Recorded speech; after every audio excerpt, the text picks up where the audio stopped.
Hello, everyone. Welcome to Secrets of Saltmarsh. This is one of our D&D Greyhawk Patreon campaigns featuring Ghosts of Saltmarsh. I will be your Dungeon Master and host today, Stella Luna. Welcome, everyone.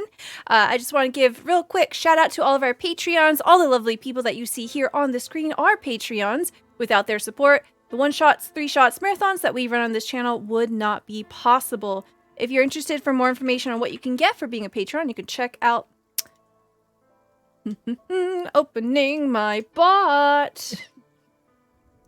You know what? It's fine. It's fine. I can just start over. All right. Is there anything that anyone wants to say before it gets removed from the VOD? Meow. Okay. Cool. Butt nuggets. Butt nuggets. Okay. My dear editor, the VOD actually starts here.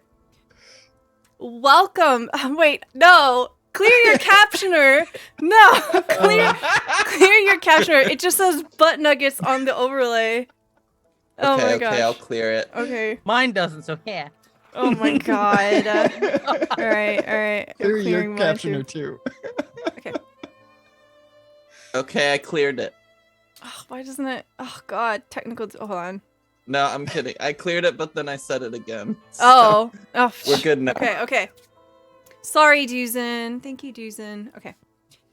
Welcome, everyone, to Secrets of Saltmarsh. This is our Greyhawk D&D Patreon campaign featuring Ghosts of Saltmarsh. I will be your Dungeon Master and host, Stella Luna. Welcome, everyone. Shout out to all of our Patreons, most of which you can actually see here on this screen. Without their support, the one-shot, three-shots, and marathons that we run on this channel would not be possible. If you're interested in more information about what you can get for being a Patreon, you can check out that link there, right there in the chat. We also have a YouTube. You can find all of our previous episodes, as well as episodes for our other Patreon campaign, The Wilds Beyond the Witchlight, on there as well. If you, my dear viewers, wish to interact with the game while Stella punches the microphone, there are a few ways that you can do so. You can redeem channel points for free to grant a blessing, which is an advantage die to the player of your choice, including myself. This allows them to have a reroll at any time that they like. Or if you want to add an element of fate to the narrative, every $10 guarantees a draw from the deck of many things to the player of your choice. We're going to go ahead and jump right into it. Please tell me about who you are, where we can find you, and who you are playing today. We're going to start off with Emma.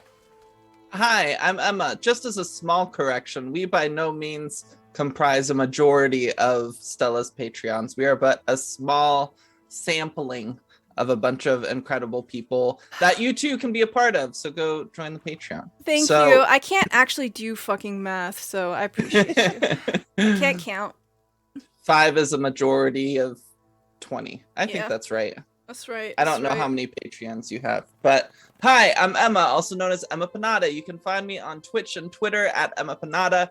On Twitch, I run TTRPG games, and on Twitter, I shitpost. You can also find me and a project I'm working on called All the Witches at Twitter, allthewitches_. Thank you, Joel, for teaching me that little trick.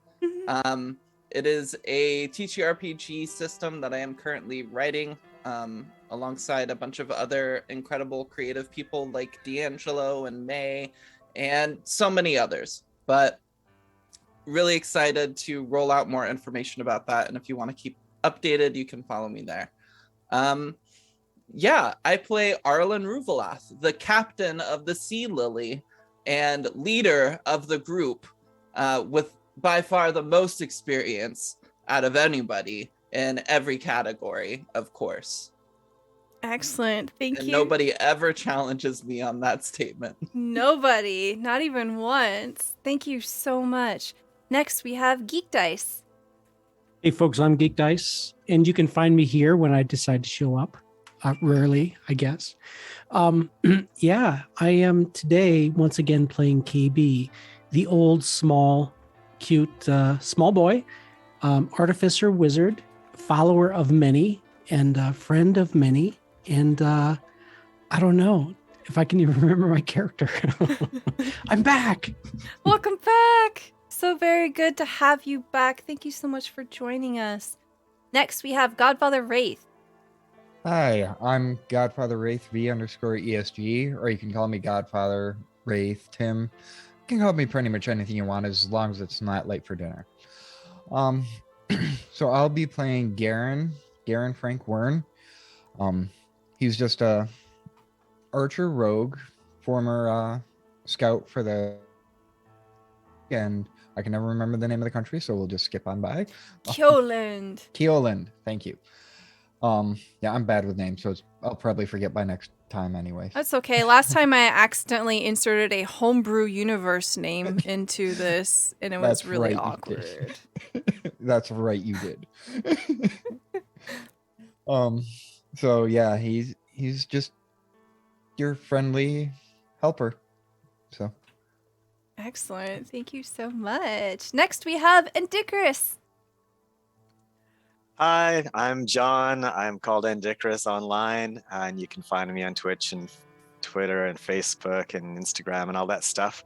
But more importantly, right now, I'm a member of the Papercut Arcade, which is an art collective based in Vancouver, BC, Canada. And we are about to have a a salon on the 26th of February. It'll be an online salon.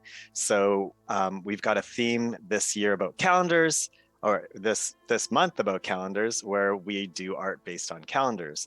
And I made a board game where you take a paper calendar and it's the game board, and you can move around, and it's called Monster of the Month. And each month has a different boss and minions, and you go through the months killing them and taking their stuff, sort of D&D style. That is, I've already got it up on my itch.io site, which Stella's put up in the chat. So if you want to check it out now, you can. Its official unveiling will be in a week and a half or so. Why don't you tell us about your banana game?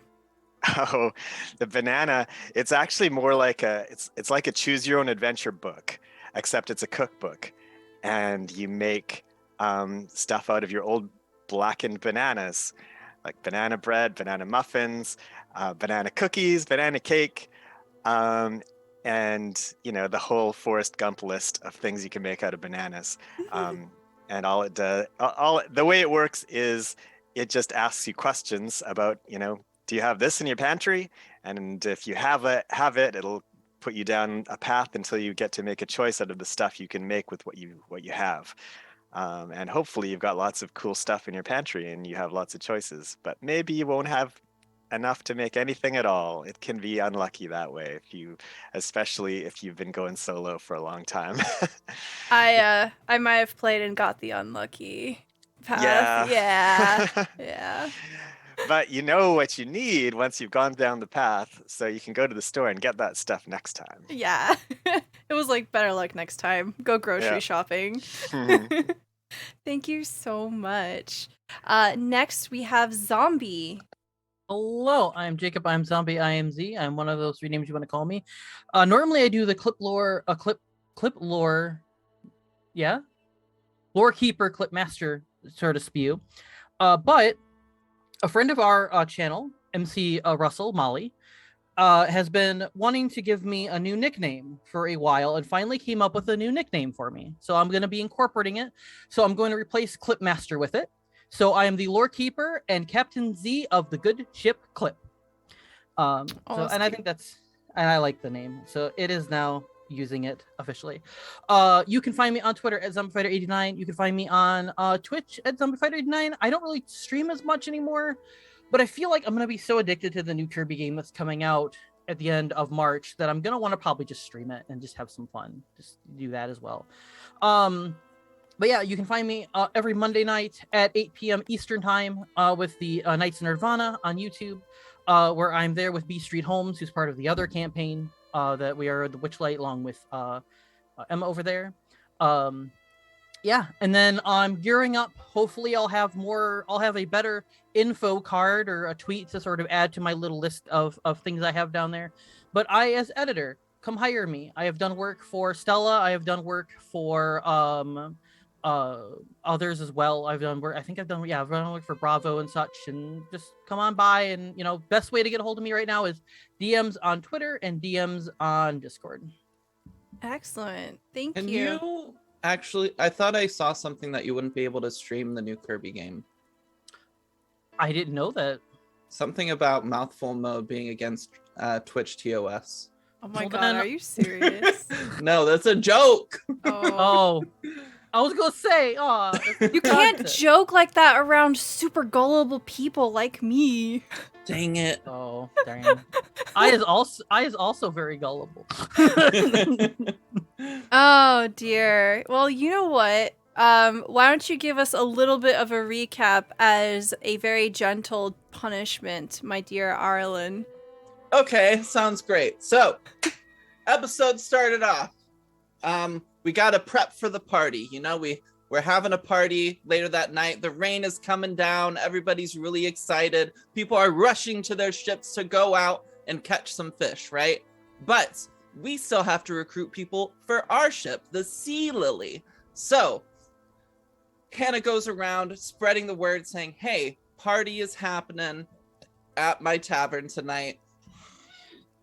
Some new hot shots in town are going to be recruiting for their incredible ship. They're paying X amount of money as a signing bonus. Go check it out. So we get streamers, we get food, we get alcohol.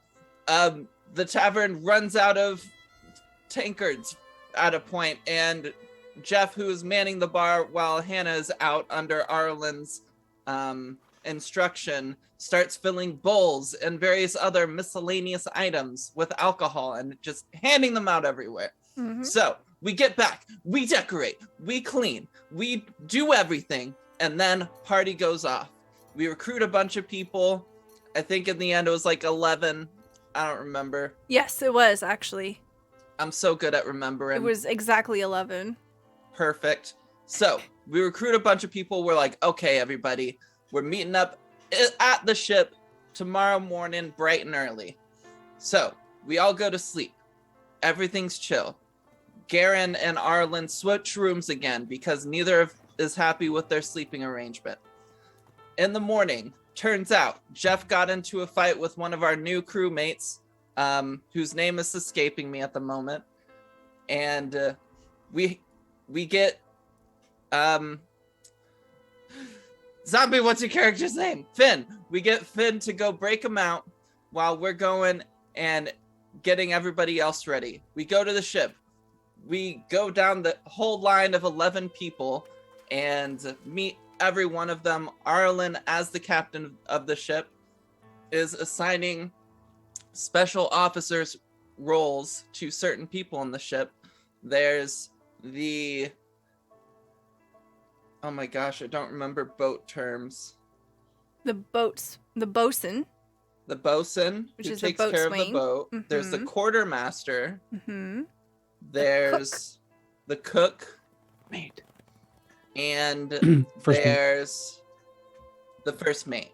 Yeah. So first mate obviously has to be my pal, my bestie,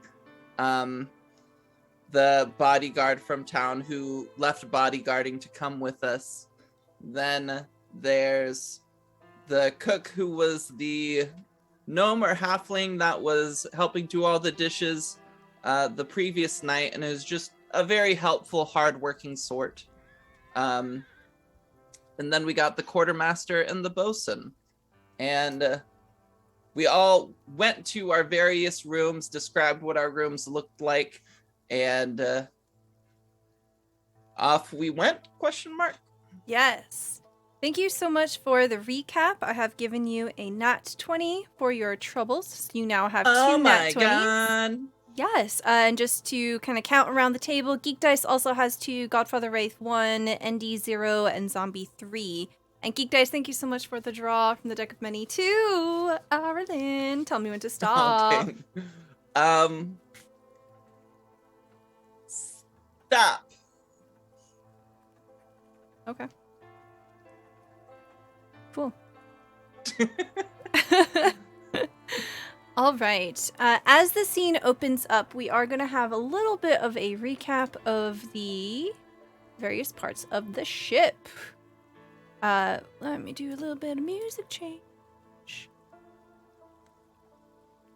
So you have been given the authority of the Sea Lily here. And as the group of you are beginning to make yourselves at home on the Sea Lily, you have available to you the entire ship, and you have the ability to customize where you are.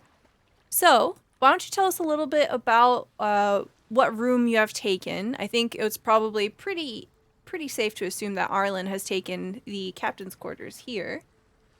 You do have the first mate quarters here. Did you want to just give it to Imloth? Absolutely. Bestie deserves it. Bestie does deserve it. Okay, very good. And we did hear last time a little bit about what everyone's room is starting to look like, but we didn't hear from KayBee.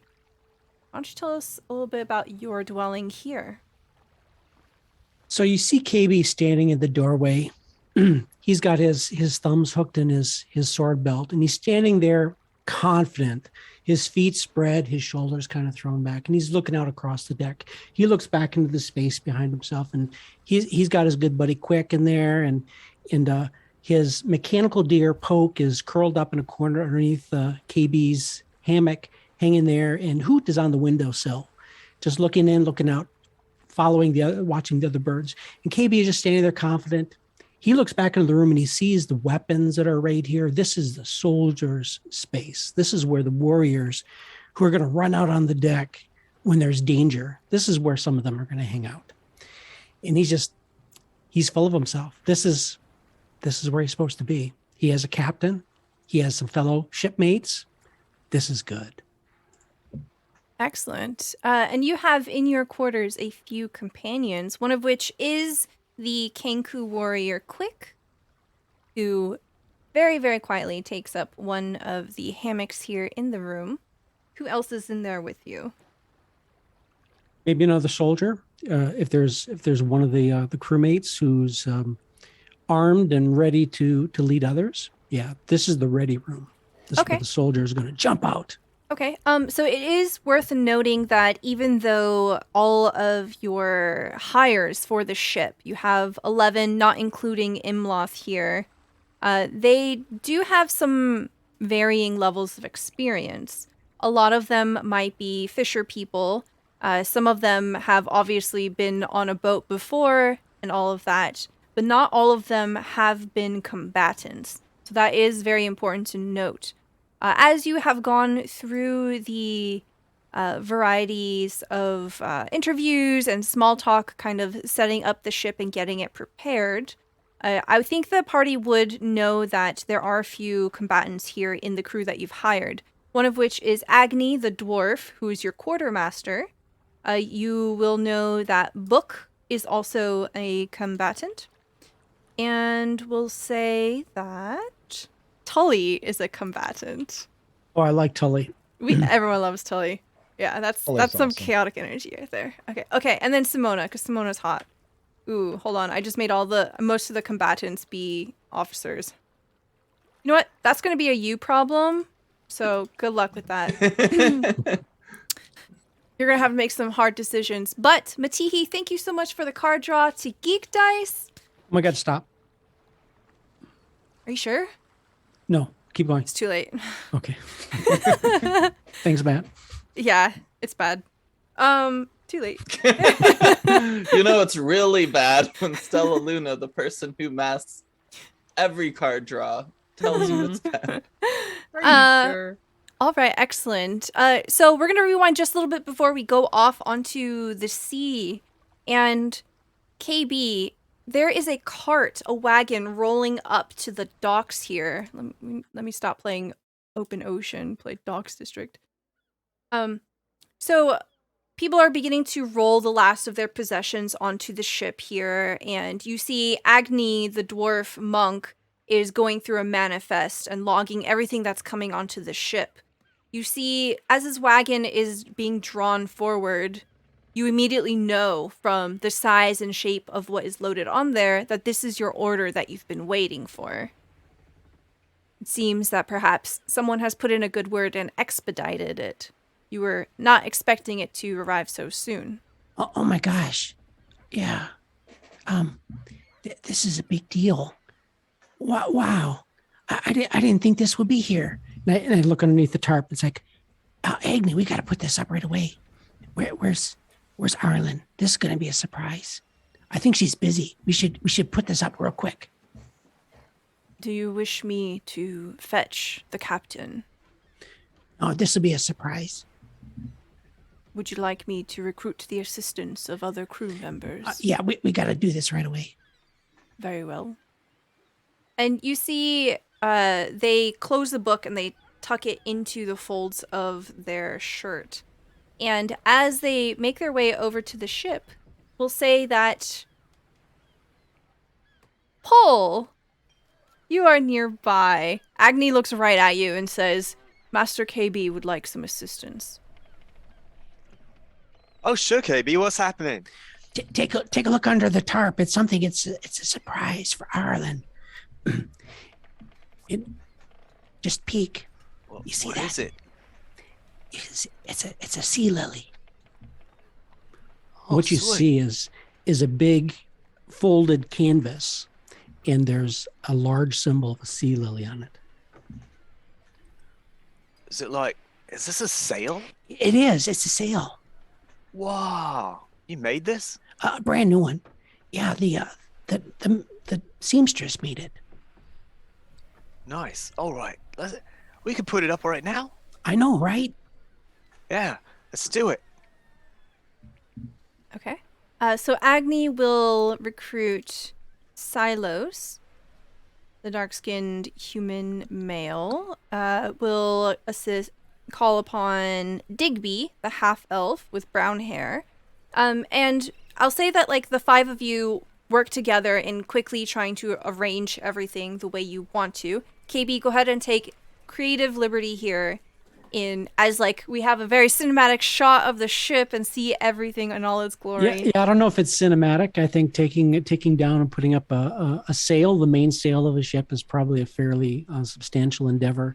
So, yeah, KayBee's extremely excited, running around, and of course he's trying to lift this heavy canvas. It weighs hundreds of pounds, So he's pointing and he's pull more on that rope over there, And it probably takes him a little while, but they get this sail drawing up, and it catches the wind, and it snaps to, and what you see is this beautiful new fabric, this brand new sail made for this ship, and in the center it's a white sail, and in the center is a large red sea lily, as described to KayBee by Arlen previously, a dominating symbol that covers a large part of the canvas, as if it's like the sea lily is kind of moved by the current of the water. It has a flow to it, like it's in motion. A big, beautiful red symbol. Excellent. As you are kind of moving about in the assistance of putting this up, KayBee, I need you to roll me a dexterity saving throw. I'll try. I believe in you. 18. Okay, very good. So you don't break any bones, which is great. However, you do take a tumble, and you manage to catch yourself in a way that you don't sustain any significant injuries. However, you can hear something cracks in your bag. You have drawn the Talons card. You immediately destroy one of your magic items. So I think that would be my magic sword. So it's this long sword that I had enchanted, and there's this crispy snap, and you see the sword laying in pieces on the deck. Oh no, I guess I have to make another one. Excellent.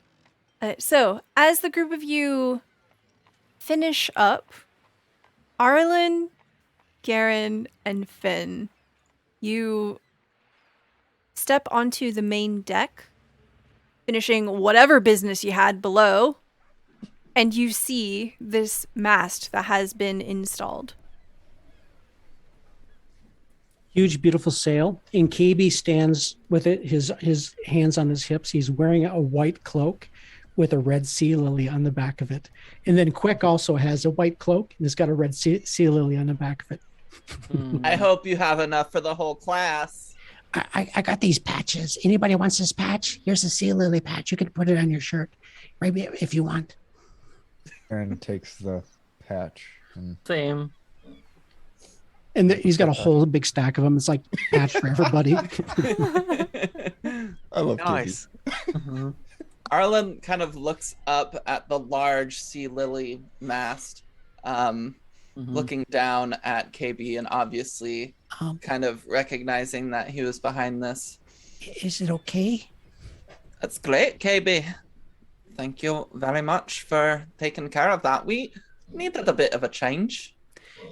We want people to know who we are. And this will help make it happen. It's nice. I like it a lot. He's put a lot of good work into it. You see Imloth kind of just turning one of the patches around in her hands, the other on her hip, and she's like, don't you think this might be a bit on the nose? I think that if we want any kind of anonymity when we are out there on the ocean, we are making a statement. Did we want Imloth, anonymity? I make a statement everywhere I go. That is true, Arlen. And I I hope that was my ship do the same. We do I have the was- other one of the other sail if you want to change it later. Yeah, and I was under the impression that we were not trying to be anonymous. Very well. Yeah. Just my 2 coppers. And you see that she just like kind of adjusts it and puts it on. I think that as they're kind of distributed with the crew, that everyone will wear one except for Tully. Tully just starts chewing on it. Didn't we cover Tully is bare shirted too? Is what? I can't remember. I thought Tully didn't wear a shirt. Oh, I don't remember, but yeah, now, yes. He doesn't now, right? No. Yeah, Well, as that means he's gonna have to get a tattoo of it. Oh, even better. Oh my goodness. Hey, Totally we all should get tattoos. Then we're real sailors. you see Tully's head snap towards you, and he gives you this wide grin. This 2-foot tall, dark-skinned goblin with green eyes, and it's like a bear trap of teeth, right? Just like a quipper, like a piranha. And his eyes are so shiny as he looks at you, and he says, "God, did I do the goblin voice? Will you give me the tattoo yourself? Who, me? Yeah, you buddy. I'm looking right at ya. Well, I never did one before, but you'll be my first practice tattoo victim. All right, fantastic. And then he'll grab your hand and just like drag you into the mess hall. Immediately. Oh boy. I don't think anybody of the crew follows. No. Arlen would, but she's got to get everything kind of going. So Arlen Excellent. kind of like steps like up here over everyone and kind of bangs like her large club on the deck.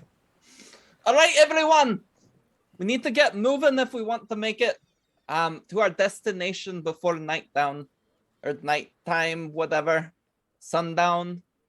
So I need everybody to start getting everything ready, prep the sails, do whatever. I will do whatever. Excellent. All right. So as the crew begins to break and move about the various parts of the ship, Stella will confess that she doesn't know how rigging on a boat works. And you just see this Me really neither. cinematic shot of boat people doing boat things. It's really Ropes. convincing. A lot of ropes. So many ropes and All like the ropes. pulleys and knots I'm and just imagining My- like a montage scene, very Pirates of the Caribbean-esque, where people are moving around, like running on the deck to go do something. Camera cuts to like a guy pulling on a rope. Then it cuts to some other people like doing something else. And between each scene is just the same guy pulling on a rope. And yeah. Yeah, that is literally what happens. Very much so. And I will tell you a little bit about how ships will work as we travel at sea. So there are mechanics. There are actually a lot of different mechanics in the Saltmarsh book regarding crew, ships, and all of that. So there are some mechanics that include the different officers. So you will find that if you ever want to request them to use their skills, they will have a small bonus because they are good at their job, right? So if there is ever an emergency, you can always call upon your various officers to do their part. For the crew, there will be optional rules of loyalty and quality. I think because you had paid Hannah, these are just assumed as quality folks, so we don't have to worry about that too much. But loyalty might be something that you have to think about. These are people of relatively standing reputation, so... And it's been pretty clear that you didn't want to engage in any illicit activity. Hannah made sure of that as well.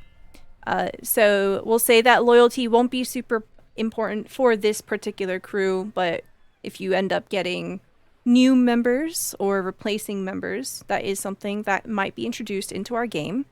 And also, shore leave is built into the mechanics as well. So if their quality score is 3 or lower, score increases 1 for each day that they spend. Okay, so yeah, basically if you give them vacations, then they'll do better in the long run. So Lots of rum, I bet. Oh yeah, absolutely. 100%. Everyone has unlimited PTO when we're out at sea. Hell yeah. The rum. And then you're basically not working, right? Yeah, exactly.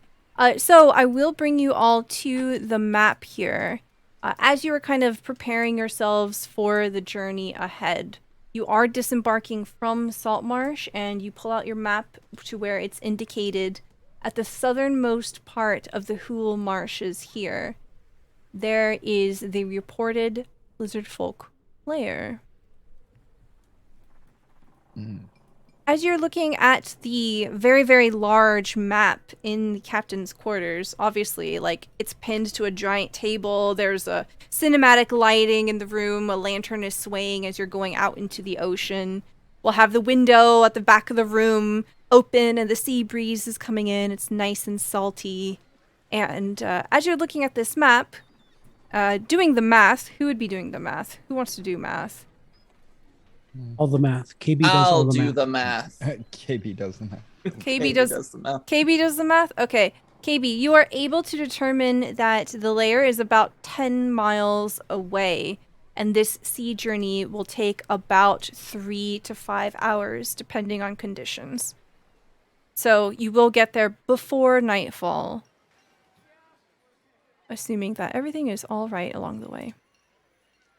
Aye, Captain, as you command. Very good. So, as we are traveling at sea, our dear captain, can you roll me a 1d20 so that it's not my fault? Oh, a 19. Okay, okay. 19 is good. Yeah, it's good, right? No. Right? No, Roll it's me good. another d20, please. Oh no. Okay. A 2 is good, right? Okay, that's actually pretty good. All right. Cool. So there are actually a couple of different things that the party can do while we're out at sea. I'll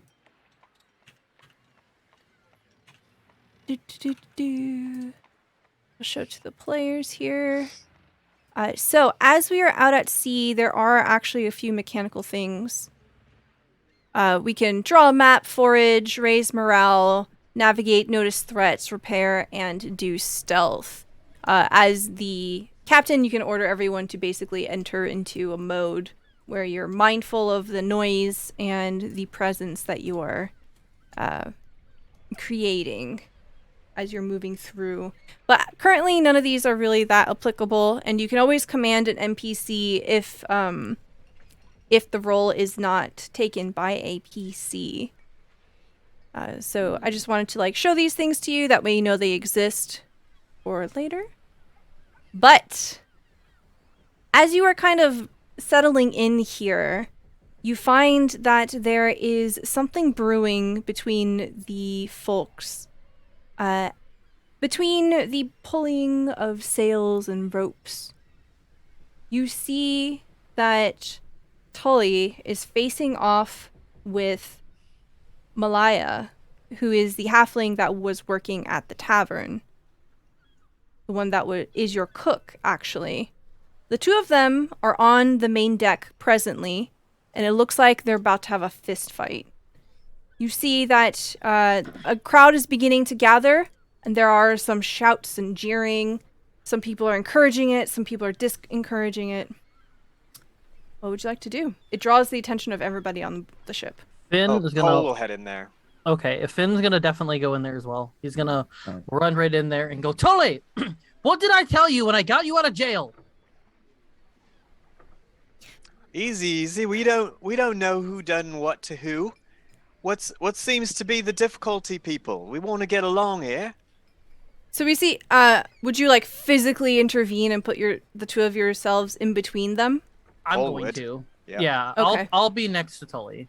Okay, very good. Yeah, you see Tully looks like he's about to be real guilty looking up at Finn, but as Pole says that, he goes, Yeah, how do you know it was me? I didn't do nothing. It wasn't. Because I saw that guilty look on your face. Well, listen here. This is what happened, all right? Mm-hmm. That person right there, I saw them going through my chest. With all of the confidence in my tiny body, know that they are a thief. He'll Well, turn what do you around. say- What do you say to that? Yeah. yeah, feel free to do insight checks, anybody. Garen was a 14. Arlen was a 24. Very nice. 19 from Pole and a 20 from Finn. Very, very high rolls, everybody. You can all tell that Tully seems very confident about this. Tully is also kind of suspicious, but Tully is also always kind of suspicious. Yeah. You see Malaya has her arms crossed over her chest, her chin kind of pushed up a bit as she's perceiving the rest of you. And she is very reserved. She's closed off. She is deliberately trying not to get riled up here. Seems All pretty right, normal. Malaya. Yeah. Can you Malaya tell us would. your side? I don't know what he is talking about. It wasn't me.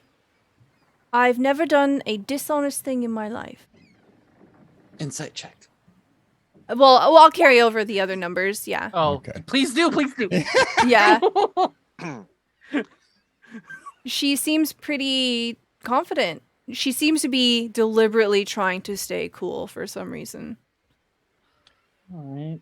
Well, Tully, Ireland is what do you like- think is missing? Well, I saw a very small person in the shadows go into my dwelling, pull something out of my chest, and they ran off with it. All right. Well, if they took something, then you should know what it is, right? Something would be missing. Yeah. What is it that they stole? You just see Tully beginning to nervously sweat. I've got a lot of things in my box. I'm a collector. All right. Well, Hmm. if you have so many that you can't keep track of them, then you shouldn't mind if someone takes one, right? That's not right. That's Well, you tell me then. thievery. You tell me what's missing, and then we'll sort it out, right? You seem pretty agitated. It's gone. If it's just some random thing, why are you so agitated? If it was some random thing and I didn't give a fuck about it, I wouldn't have put it in my box. All The- right. All right. Arlen kind of calls from like the top deck of the ship. She's kind of just been looking down on this whole engagement. Mhm. Tully, if you tell me what was taken, I can find it and thereby find who was responsible. But before that happens, if anybody wants to step forward and say they took something, then you can save yourself a whole lot of trouble. I feel I'm a very generous employer, and to do something like this on the first day doesn't reward my generosity. As you say this, all of the people on the deck are looking at each other. Suspicion rises between each glance, but nobody steps forward. Oh, ignore that random moo. There's no. All right, who brought the cow on the shit? That's what he had in his box. Oh, Tiny oh, cow. it was one of them moo squeaky toys where you grab you it want- and it goes each side. It goes moo. You want to eat, right? Oh, true. We do need beef. Anyway, yes. Does anyone want to confess? I really don't want to start off our big hoot nanny here with suspicion and everyone being angry at each other. Nobody steps forward. How about we take this approach? Does nobody really seem to know what's going on? I'll carry over that insight check just to save us some time. Everyone seems pretty clueless here. No one looks particularly guilty. Tully looks upset. Everyone, Yeah. stay here.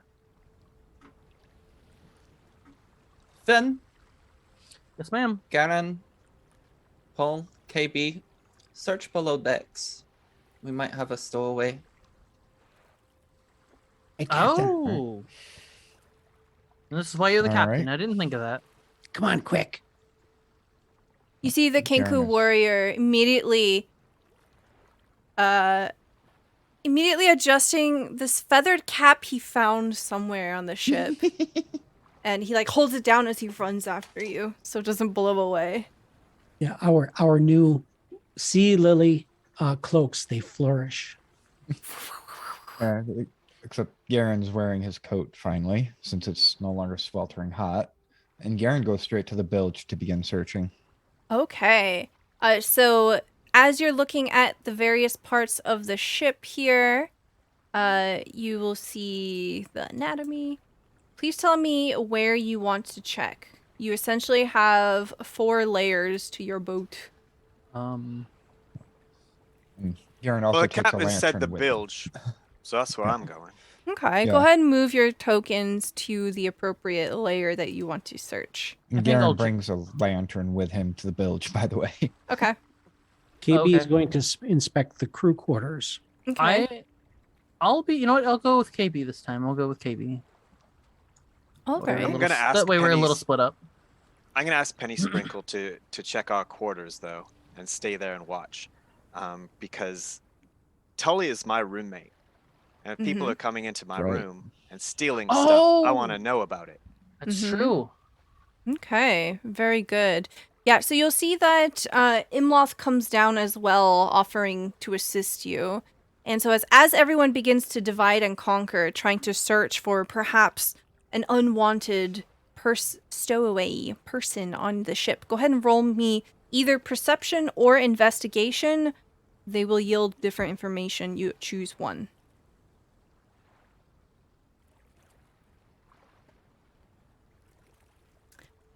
Pull rolls a nat 1 into a 4. You do have a reroll if you want to use that. We have a 21 from Garen, an 18. Go ahead and roll perception. Sorry, God you damn rolled it. persuasion. It's okay. It's totally God fine. damn They're it. right next to each other. It's totally Yep. fine. Where's that? I can't tell you how 10. many times I've done that. 11. Okay. I'll keep Paul's nat one. Okay. Other Sounds people are doing well. okay. I love it. All right. So Pole and Garen, as you are down in the bilge, you have about Oh, Net 20. wow, that's amazing. Okay. So as the two of you, Pole and Garen, are in the bilge, the water is about 5 inches deep. It soaks up into your shoes and or bare feet. I never know what Pole is wearing on his feet. He still hasn't got around to making any new shoes, so he's in bare feet. Okay, it's actually very disgusting down there. You kind of like step into some squishy, questionable material. You don't know what it is. You kind of don't want to check it out. But as the two of you are down there, you do not find anything particularly of note. However, Garen, you do notice that there is some damage to the mast that goes all the way down into the bilge. You feel like it's not a big deal right now. Perhaps over time it might get worse, but there is some structural damage beginning to form here. We might need to get this fixed, but I don't see any signs of someone down here. They'd have to be desperate to be down here. Let's head up, Pole. Right. Okay, as the two of you begin to make your way up, we'll cut over to KayBee and Finn. Finn with an 11, you don't really find anything particularly interesting. You can see that the various quarters here, as you see the hammocks, the personal belongings that are kind of strewn about, there is a problem of tidiness. You can see that a lot of people's belongings seem to be overlapping here. There's no clear division of space. Perhaps this might end up being a problem in the future, something that you might want to deal with. But you see that there's a lack of crates, a lack of chests to divide everything. Everything's just kind of thrown on the floor in here. And KayBee, you see the same thing. However, with that nat 20 into a 29, you see that there is something unusual about the flooring right in front of where the stove is. I think this is obvious. Somebody's hiding something here. So I bring up my calipers, one of my tools, and I think my little owl friend, he's roosted at the intersection of these calipers I'm using, and I kind of poke around and see if there's a board that's loose. If I can bring up what appears to be something suspicious. Absolutely. As you pull it up, you can tell that there is a board that is deliberately set into place here. There's a crawl space. Oh, this is interesting. Is it big enough for a person to get in there? It's big enough for you. Take a look. Put my head down in there. Take a look. Do you have dark vision? I do. Okay, you look, and you can see that it seems to have been deliberately crafted for this ship. This ship must have a custom interior. The crawl space seems to go from here in the mess hall, and it goes across the hold into the bedrooms. This is a smuggler's ship. You know, we didn't find this before. I wonder if there's any treasure down in here. I bet you there's something really good. Oh, yeah, maybe. I'm going to go and take a look. I'll be right here. Okay. And unsheath my short sword and pop into the hole. I got friend with me. Okay. Very Going good. to crawl around, see if there's anything in there. Okay. So as KayBee disappears into the bowels of the ship, where do we see Arlen? Arlen is on the upper deck, still kind of on this like upper section of the upper deck. I don't know what this is called, like this back part is, but she's like looking over everybody. Everybody's aft accounted castle. for here, right? The aft castle. The ass castle? Uh-huh. Arlen's standing on the Yes. ass castle, looking over everybody. Everybody's here, right? And it's the like correct number of people. Yeah. So you look over and you saw that this kerfuffle did summon everyone and nobody has slipped away. You know, Imloth has left to go help search. But other than that, everyone's accounted for. I look down at Tully. Okay. Tully, what do you know about me? I've heard that you're real generous at the tavern. You've got a reputation that precedes you. Indeed. I'm also a very renowned adventurer and a very powerful cleric. Mm. I'm also very perceptible and good at knowing when someone is lying to me. That sounds like a very helpful skill set. It is. And you'll be comforted to know that whoever it is you saw was not Malaya. But I believe that you did see someone. And we're going to figure out who that was. But in the meantime, while you're all here and the others are searching the ship, take a load off, do some fishing, sing some songs, relax.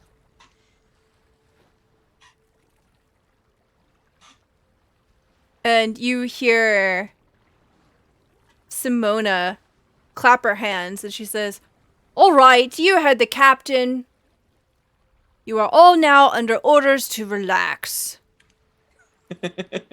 And you see everyone begins to amble off to do their own thing.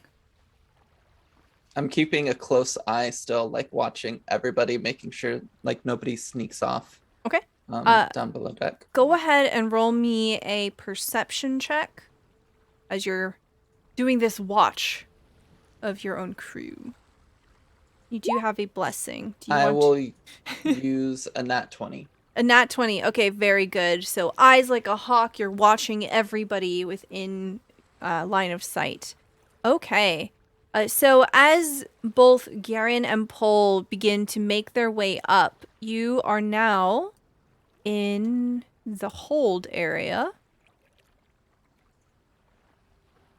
Finn, you see KayBee disappear into the crawl space here. And KayBee, you are about somewhere here, underneath the barrels, underneath the floor. As you're making your way through, go ahead and roll me a perception check.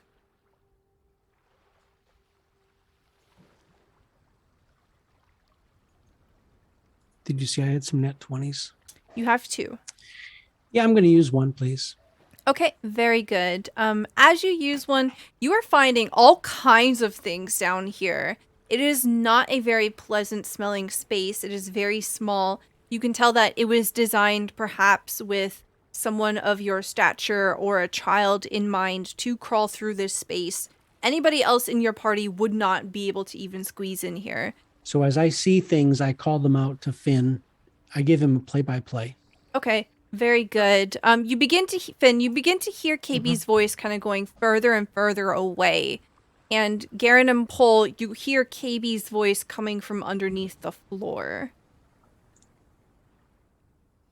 Okay. Then somebody's got their stinky shoes. I don't know. Maybe they're magic or something. Oh, they're gross. Magic stinky shoes. In the what? KB? What? I'm hearing Garen's- voices. Is it haunted? Garen's gonna go back down into the bilge and see if he sees KB down there. You do not. KB, where are you? I'm in the floor. There's a Oh. crawl space in here. Oh, All kinds of stuff. A lot of junk. So, you find 16 copper pieces. You find 3 dead rats. Ooh. I'm sorry. Poor little rat. 2 of them are just bones at this point. 1 is a fresh rat. And you find a number of animal droppings in here as well. One very interesting thing with the nat 20, you find claw marks. Oh, really? Yes. Something fresh. Look like rats or something else. they look larger than rats. shout I'll out. say that because you have friend, Can I do a nature check to see what kind of? Maybe I yeah, know? yeah. Go ahead and roll me a nature check. I think that's appropriate here. Okay. 14. That was your investigation. Oh, I'm sorry. It's okay. Try that again. 26. Oh, that's investigation. Investigation again. Huh. I clicked nature. Oh, it's okay. We'll go with the 14. So, so Nature. one more time. 21. Very good. Okay. Yay. So as you're looking at it, I think because you've had quite a bit of experience with different kinds of creatures, also fey creatures as well, you're able to tell roughly like what size the creature might be. You imagine that it's going to be maybe the size of a dog, like a medium dog. You can tell that the paws of whatever this creature are is they seem to have about 5 talons. So 5, like the scratch marks show that there are 5 talons on each claw. Interesting. Do I pick up any kind of particular odors? Anything that could tell me if it's a kind of a creature? I mean, what other clues do I see here? You find a small tuft of hair. It is dark blue. Dark blue. I don't know what is dark blue. Sorry, Finn, it's dark down there. You can't tell. It's dark. You can't tell that it's blue because it's grayscale in the darkness. Okay. Yeah, so I definitely have my sword out as I'm crawling around down here, and I tell friend, hey, go and check the other side. Maybe we'll flush it out. Hey, Finn, keep your eyes open. It might be something coming out at you. Oh, all right. And he'll have his great club ready. Okay. Yeah. So you find that the crawl space takes you directly into the room here. I believe whose room was this? Garen's room, right? Mm-hmm. Yeah. so getting Was that if I can see that I'm passing like bulkheads and things going into maybe other spaces, I also kind of take an eyeball and see if I can see if there's like, doors or what have you, trap doors to go into these rooms. Could be good to know. Okay. Yes. So you don't quite find anything. It's a pretty straight shot from the mess hall into this Okay. room here. When you get to about here in this particular bedroom, you do, however, see that it goes 2 ways. It goes further forward, which you presume to be the secret room that's behind the wall, where one of the rooms in which Oceanus was found. And then it goes up in the wall. Oh, really? Mm-hmm. But it is Okay. very narrow and very difficult. Interesting. Okay. Yeah. So there could be a creature up inside the structure of the ship between walls. Gotcha. Yeah. So I'm gonna go back and report to Finn. Let him know what I've seen, and we probably need to organize. We probably need to organize a little bit better search party. We need to really flesh it out. Okay. So you do find that there is an exit in here as well. Did you want to go forward and investigate this level? Yeah. I guess before I go up, if I'm gonna go into a place where I'll be compromised or maybe kind of pinned down, I definitely would want to search that entire level if I could. Okay. If there's anything on this level, I'd like to chase it out towards Finn. Yeah, so we'll say that you go all the way through and you do find that it exits out into the secret room, it exits out into the bedroom and the mess hall here. The only other direction that it goes is here. In the wall, it goes up, but it is a very tight crawl. So I think, KayBee, you would feel that it's not safe to go. Yeah, that was my thought. Yeah, okay. But you do discover that there are multiple exits here on the hold level. Okay. So we'll say that KayBee pops out, Finn is here. Nothing seems to be on this particular level, KayBee, because you've traveled the entire way. Okay. Yeah, I think we need to report back to the boss. There's more to investigate here. There's something probably hiding in there. There's a creature. And look at this fur. Is that blue? It kind of looks blue. Does it look a little bluish? Yes. There's claw marks and stuff. There's something living in there. Does it look like more than an animal? Kind of big. I don't know. As big as me, maybe. Okay. That's that pretty. definitely. That's pretty big. Yeah, no, that's yeah. We should definitely tell Arlen about it. Agreed. So, as the group begins to head up onto the main deck here, Arlen, you see that your search party has returned. Imloth is not with them. KayBee seems to be holding some fur or something. And you don't find anything particularly suspicious about anyone who's on deck. It seems that there has been a impromptu fishing competition put together. Love it. And so far, Simona is crushing everybody else. Hell yeah, they are. So Arlen, I take the captain aside. None of these. Yeah, nobody knows this ship but us, I guess. Yeah, there's crawl spaces all throughout the ship, between the levels and in the walls. And there's something living in there. There's a creature. Look at this fur. I take a look at the fur. Do I recognize what this might belong to? No, this is going to be pretty obscure. I'm just going to say that no one in the party recognizes this. All right, but you didn't see anything? I didn't see anything like something that was hidden, a treasure. I don't know. Crew quarters is a mess. All right. But you know, Captain, I think we're underway. You can proclaim Law of the Sea. Law of the Sea. Yeah, I don't know. It's like pirates got rules and stuff, right? You could just make something up. Is that the sound of you Googling Law of the Sea? I wasn't Googling anything. Oh, okay. Don't mind me.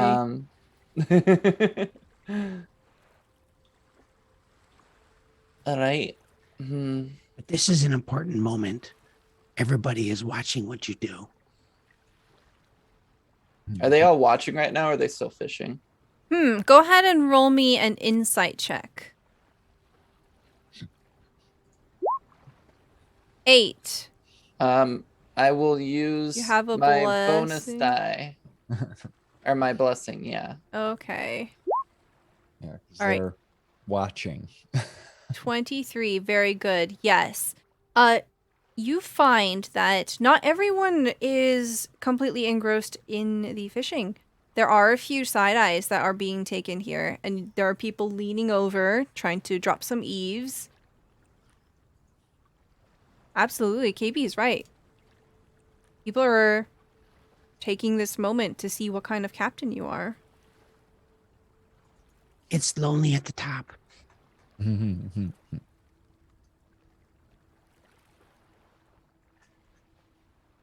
Right.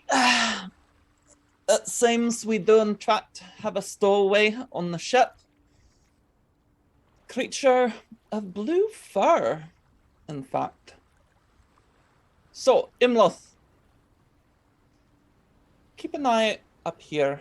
I'm gonna go deal with things. So, you actually don't find Imloth here. Imloth has not joined the search party in returning to you.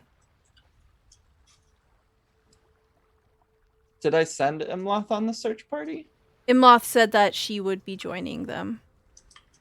Where did Imloth go? You would have seen, because you used a nat 20, you would have seen that she went into one of the bedroom. Oh, she went to her bedroom. Yeah. I go to talk to Imloth and see that she's not there. Let's see. Agni, keep an eye on everything. Yes, Captain. You see I'm the gonna go take care dwarf of this. monk step forward, just kind of cross his hands behind the small of his back, and he's just watching everyone. You see a few people go like, oh, they look away. Continue fishing. I grab my large club and I walk into Imloth's room with it kind of like hanging on my shoulder. Okay. Does anybody want to join Arlen? Absolutely. Captain always needs help. Yeah. Yeah, I think Garen would as well. Okay. And before I go in, I'm gonna cast Vigilant, or I'm gonna use Vigilant Blessing on myself, Okay. just in Very case there's a combat. Okay. So as the three of you enter into this small cramped room, you find that the curtain has been drawn over the window, so it is dark in here. You find that Imloth is prone on the floor, not moving, and on top of her is this strange creature that you have never seen before. It almost seems to have a bat-like face. It has this sort of like tannish skin and then this blue motley fur just kind of growing in patches on its head. It has these bat-like ears and it has a monkey body. And it's about the size of KayBee. You had to say monkey body, didn't you?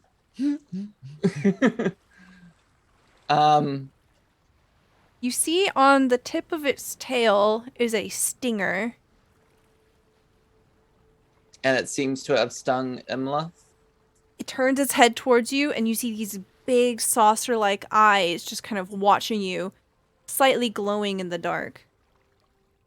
Garen looks at it and says, "What are you?" Do you speak? Yes. You hear a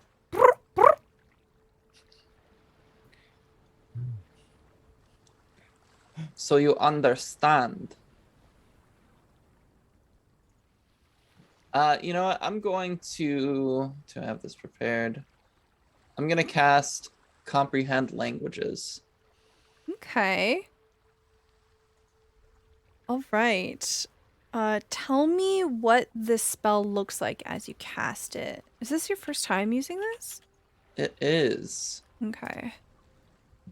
So I'm going to like snap my fingers, and from the snap, these flecks of purple light kind of fly into the air and start hovering around my ears.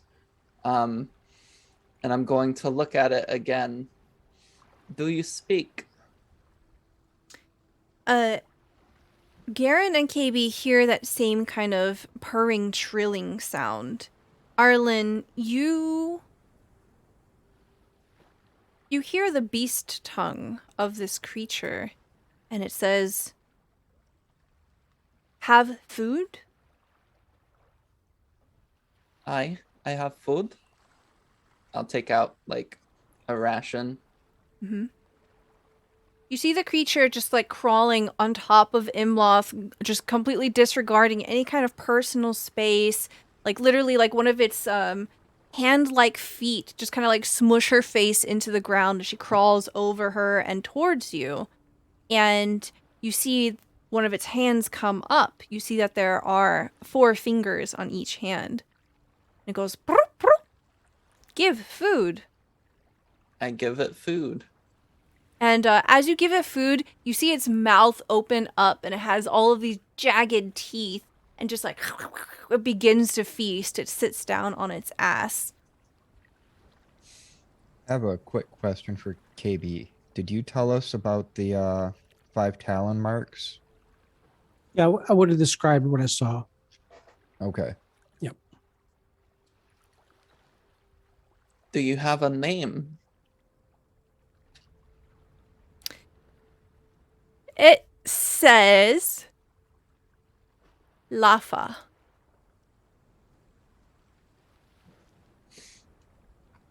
Lafa. Alright, Lafa.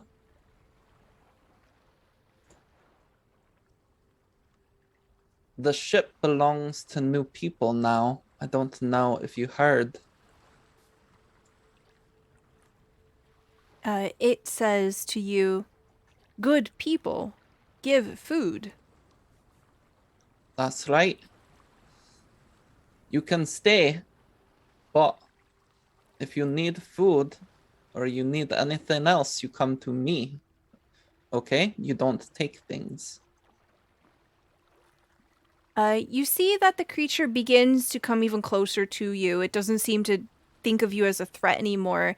And one of its hands is kind of like pulling on your shirt and the other is held up high. Give food. I give Looks like more it's food. still- Okay. Yeah, so this creature is literally like right next to you. It kind of leans against one of your legs as it's back down and starts eating again. You can tell because of the way that it communicates with you that this is probably more animal than a person. But there is something kind of person-like about it. It's not a true beast of some kind. So it may be a primate of some sort. Yes, but it's not quite just an animal. I think even though KayBee and Garen can't understand it, you can tell that it has a certain level of intelligence. It is sentient. Absolutely. But there's something unusual about it. It almost seems in between. And Arlen, as it finishes eating, it tells you fear, dark shadow, sharp, hungry. Is that here? Inside.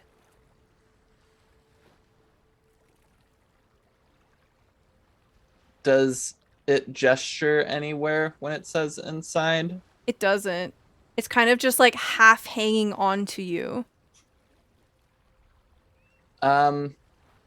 Do I see any of those little passageways open that KayBee had found? Yes, very close to where Imloth has fallen down. KayBee, you also kind of recognize it because you literally crawled out of one. It looks exactly identical to one of the crawl space exits that was below. So we'll say it's like basically right under where Imloth is right now.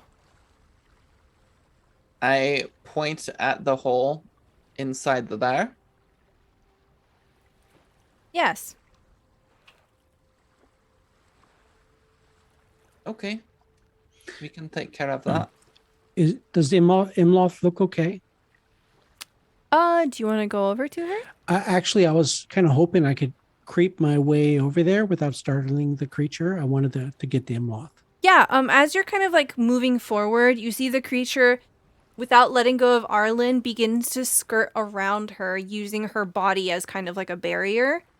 But you do absolutely manage to wiggle your way through without alarming it too much. And if I see any injuries on her, like she was hit by the stinger, I'm going to immediately apply a cure wound spell. Okay. Yeah, you do see that there's a welt right on her neck. Okay. So I reach into my belt and I bring out a handful of leaves. And as I kind of like, I kind of let go of them over Imloth, they flutter onto her and they move like they're spiders and they crawl around on her and they settle in and turn to light. And there's sparkles come off of her as the healing takes effect as I cast Cure Wounds. Okay. You do see that some of the paleness that has set on her begins to diminish, absolutely, as you do this. However, she is still unconscious. She's definitely alive, but she's unconscious. Okay, I check her over for any other wounds. You don't see anything. She does seem to be breathing and probably okay. I think she's going to be okay. Arlen nods towards KayBee. There's apparently something else in the passageways. The dark shadow. Yeah, I remember you saying that there was 5 claw marks. Does this creature have claws? Does it look like it could have been this creature? No. Mm-mm. Oh, That has It has 4. fingers. It has 4 fingers gotcha. that end in blunt nails. Yeah, I think we need to crawl around. We need to have people watch the exits and stuff. And Okay, then little well, people can go in there and chase it out. let's find all the exits first, and then we'll start trying to flesh it out. I think it's just about then that everyone that's in this room, you hear a Whoa! Look at that! You hear a collection of raised voices outside. They don't seem to be alarm, but it is something of wonder. Uh-oh. Before we have you react, we'll cut over to where Pole and Finn are on the main deck here. So as you're out here, you can see that most people are kind of indulging themselves in a little bit of sport, that they are fishing. You see that Simona is definitely crushing them, absolutely obliterating everyone else. Tully has managed to wrap himself up in the fishing line and is currently struggling to free himself.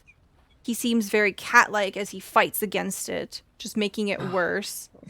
God damn it, Tully. And you see that Fidelity, the human with short hair and storm gray eyes, they're just kind of laughing gently, and they give Tully a pat on the head. What would the group of you be doing? Whatever awe-inspiring thing everyone sees hasn't happened quite yet. Well, I think since it's all sort of leave time, Pole is going to take out his lute and start playing some tunes for everybody, practicing, making very little good. scenes to go with it.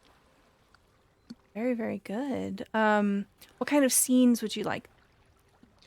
Oh, swashbuckling scenes from tales that he's heard of the high seas. People Excellent. swinging on ropes and having cutlasses in their teeth and all that kind of stuff. Okay, I love that. Go ahead and roll me a performance check at advantage. What would Finn be doing?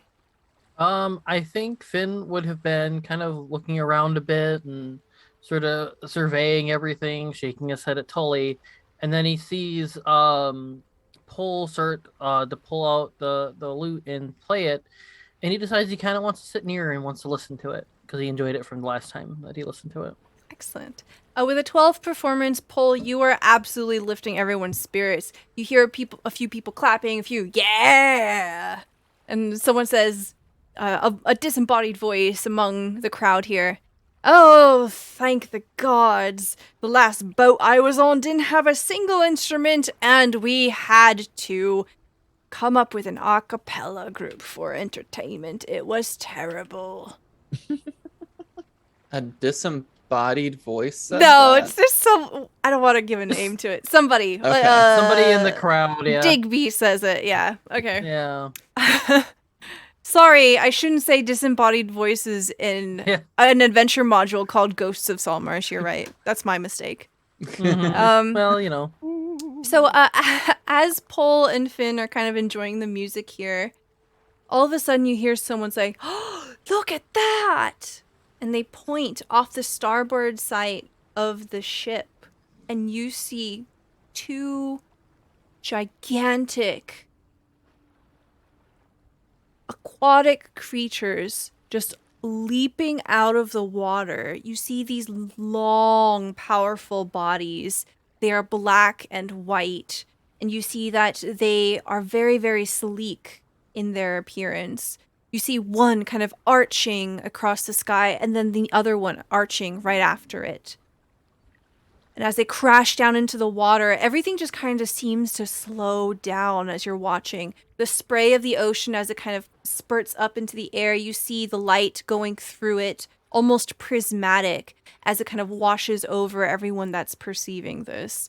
And the wake of these creatures submerging into the water, it is massive.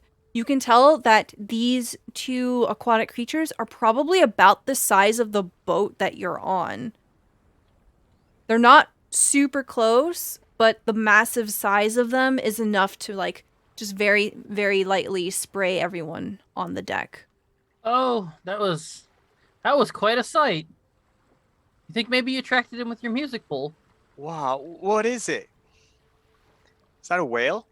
As you say that, they rise back up again, just kind of arcing across the sky. Go ahead and roll me nature checks, both of you.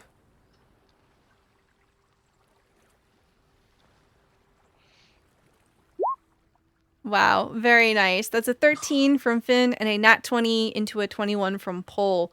Pole, you say whale, and you're like, yes, killer whale. These are orcas. But they don't like to be called killers. We call it orca. Hmm. Oh, okay. Yeah, you see these orcas they're giant orcas, maybe even dire orcas. They are very, very large. Paul will try to talk to them with Okay. his speak with animals. Make sure they're, they're friendly. They're not going to knock us over because they're so big. Hi there, orcas. How's it going? You will have to project. So, is there a way that you want to try to call out towards them? Because you are very small and they are very big. Well, I'll climb out in the rigging. Okay. To get a better vantage over the side, and I will cup my hand as I'm holding on and yell out that way. Okay, perfect. Yeah. As you do that, you see that one of the ones that arcs down, one of its massive eyes, this very large black disc, kind of looks at you before it submerges. And when it comes up, instead of leaping across the air, it seems to be kind of gently floating. And anyone that's watching hears the huff of breath as it uses its blowhole and exhales. But Pole, you hear a chittering coming from this creature, and you understand it? You understand the animals, right? Yeah, I have beast speech. Okay, cool. Yeah, so you understand this creature as it tells you, "Hello, strange wood." It seems to think you're the boat. Greetings. I'm actually just a little guy on top of the big piece of wood, but my name's Paul. What's your name? Oh, God. Orca name generator. Somebody better be taking notes. Borka. Orca? We'll say, oh, God, some call me Steve. Chip. Oh, hi, Nice. Chip. It's very nice to meet you. You live around here, or are you traveling?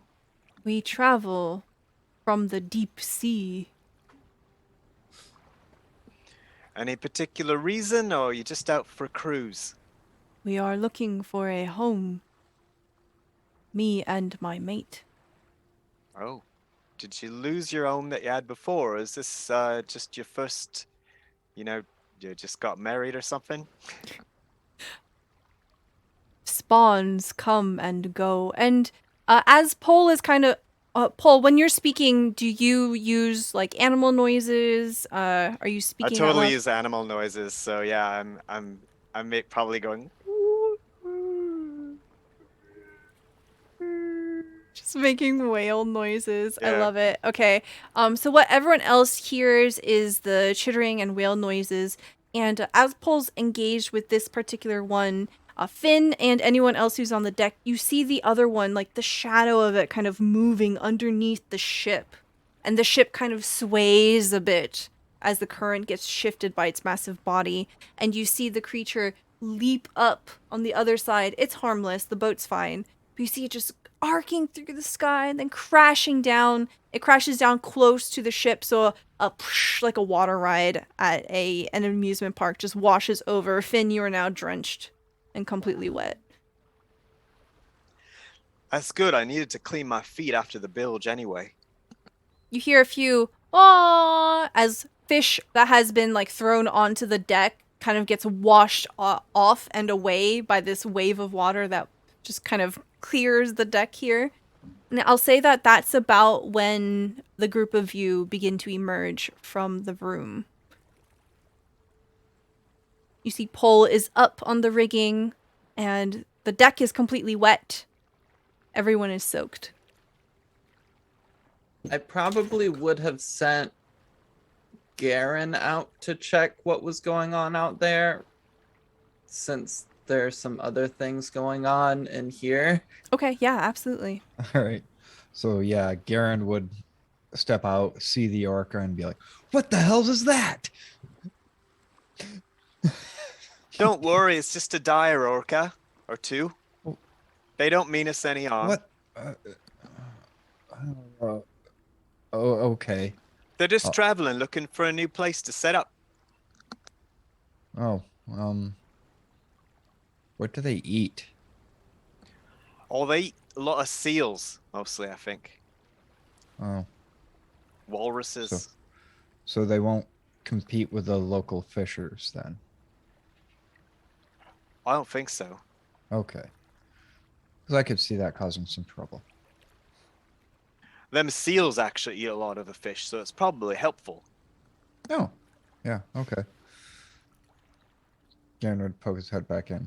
Garen's just like, oh, okay. He's just standing Yeah. in the doorway. Oh, okay. Oh, okay. He'll turn around. Paul made some new friends. That's what he reports to Arlen. Okay. Right. Lafa, can you show me where this shadow is? And then I'll take care of it for you. Lafa just begins to drag like a fistful of your shirt, just dragging you over into the corner here, just completely walking over Imloth's unconscious body, and then just points down into the hole. It is way too small for you. Did I go get him, Captain? I say we go with the plan we were talking about of find all the exits and cover them. So that if you flush it out, we can catch it. All right. And then Tully should go in with you as well. And I don't know if Malaya would be of much help, but just I don't want one No, person we going told in them alone. that we wouldn't put them in danger. We'll take care of the dangerous stuff. I don't want KayBee going in there alone. I'm not alone. I got friend. Are you sure, KayBee? Somebody's got to go in there. You're braver than me. Only because Arlen said it's going to be okay. It's going to be okay, right, Arlen?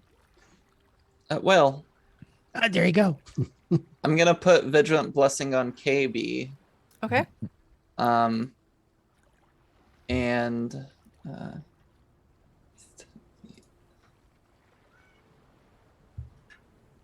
yeah, can you show my friend KayBee where it is down there? Lafa releases you, wanders over to KayBee, and you see this monkey bat thing just kind of like swelling up in front of you, kind of matching your height, and it looks at you with these big shiny eyes. I smile, and then I slowly close my eyes, and then I open my eyes. You learned that because we got cats, huh? Yeah. It basically begins to copy you and do the same thing, and it's leaning in. The creature is stinky, smells like poop. Very obviously been in the crawl spaces for some time. Let's go get him. And it goes "Brrr," and begins to lead you towards the crawl space. And as good. we do that, I think this will be a good time for us to take a quick break. We will be back in about 5 minutes. Please join us in grabbing some snacks, grabbing some beverages, doing a little stretch, and we will be back soon. We're back. Okay, so KayBee, you begin to descend into the crawl space. Friend first. Okay. I'm right behind friend. Okay. And I told friend what we want to do. I'm going to have friend go in front of me as we make our way through. And we're going to try to go slowly and quietly. I'll have Lafa nearby me to see how Lafa responds, if Lafa alerts on something. But we're trying to be slow and cautious and listen. And I want friend in front of me. And if I believe friend has detected the creature, then I'm going to look through friend's eyes. Okay. So, the crawl space is very tunnel-like. So, Lafa is going to be behind you. Okay. So as you're kind of crawling around in the crawl space, you see that there is a very clear down. The down is kind of like in the wall here, dividing these two rooms. So you are smart enough to figure out that this down is probably the up from the deck below. Okay. And you see, I'm going to move your token to show you like where the crawl space goes. You see that it continues up into this room. And then it moves across all the way the deck, and it opens up into this room here. Okay. You get to about, I'll say like about here. And friend notices something. You can tell Okay. that friend is very uncomfortable and showing signs of there's something up ahead. Okay. Friend being a familiar, I take a moment out of body. I look through friend's eyes. Okay. Yeah, so friend, perceiving kind of forward here, sees something up ahead. It is most easily described as a cat. It seems to be very feline, kind of rodent-like, actually. And you see that it has this sort of squat body, and it has a very blunted face. It has no tail. Okay. So do I recognize the creature from my knowledge of the arcane or nature or the fae? Go ahead and roll me nature check. Okay, 22. You can tell that this is some kind of a mutated giant rat. Anything distinguishing about it that should give me alert, like glowing eyes or any features that are obvious? Danger, dripping poison from its fangs. Not so much. It does have these very sharp talons.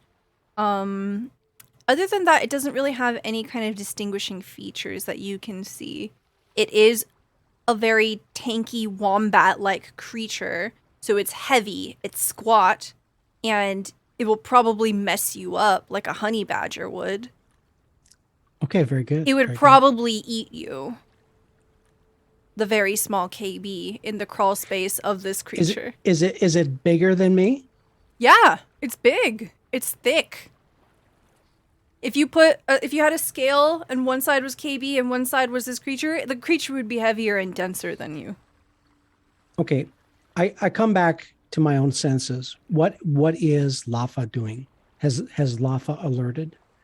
No, Lafa seems to like, as you kind of come back to your senses, you see Lafa's like kind of grabbing on your face and pulling on your ears, trying to see what you're doing.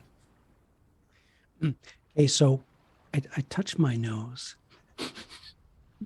Make it obvious I'm smelling, and I point. I don't know if I can at all communicate, if it could understand, but I'm in essence telling it, hey, right there. Okay. As you kind of point at your nose, Lafa begins smelling your face. Excellent, great. Okay, It's I'm gonna kind bring of, my. it's a little snotty. Lafa's face is kind of cold and wet to the touch. And the nose just kind of like drags on your face, on your cheek, and like up into your ear, and then starts digging in your ear a little. It's really uncomfortable. Hey, Lafa, not now. Lafa, what would Arlen do? I'm gonna get my shield ready. Okay. I'm gonna help you with something too. Here, take some of this. And I fondle my magic pendant or my arcane focus for my wizard spells, and I'm going to cast Mage Armor on Lafa. Okay, what does your mage armor, like, the aesthetic look like? Yeah, so for me, Mage Armor being a wizard spell, it's just a dull blue glow. So I make the sigils in the air, the motions with my hands. I whisper a few words, and I touch Lafa. And now there's for a second there's a bit of a blue glow around Lafa, and then it disappears.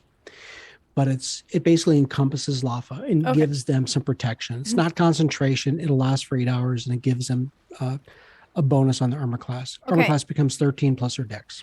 Okay.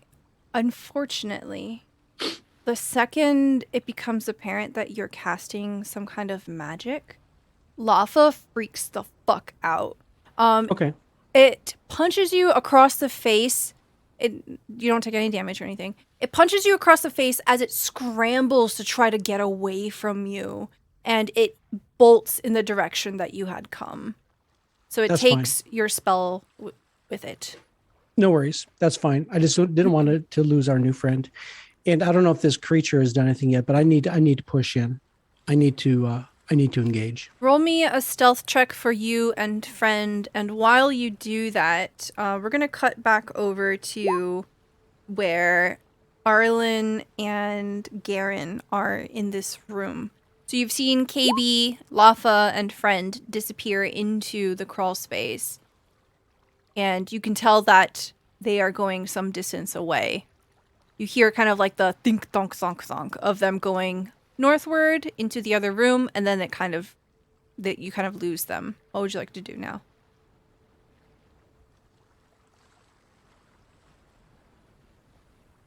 Helps try and mute before I talk.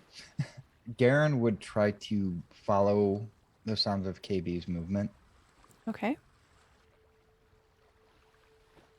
What would Arlen like to do? I think Arlen is staying with Imloth and also staying by the entrance of this thing, listening for KayBee. Okay, excellent. So we'll say that Garen, you step into the other room, and then you begin to follow the sounds back onto the main deck, and you're looking down, very clearly following where KayBee is.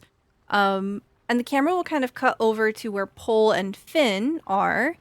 What would you like to do? So the two orcas are kind of swimming around the ship, but they don't seem to be doing anything of significant interest. The rest of the crew has stopped fishing, especially with such large fish around and they're splashing. There's going to be no fish anymore. And they're just kind of watching and oohing and eyeing. Well, Finn's going to try and carry on a conversation just to find out, is there anything weird going on below the surface of the water? Anything out of the usual, anything we should be made aware of? Okay, so Pole is speaking whale. Finn, what would you like to do? Anyone have a towel? He'll sort of, I guess, kind of I don't know, look around the ship. Does he sort of notice everybody up there? Does he notice anything going on with people walking under, or has he just been knowing the whales and that's about it? You see Garen seems to be focusing on the floor.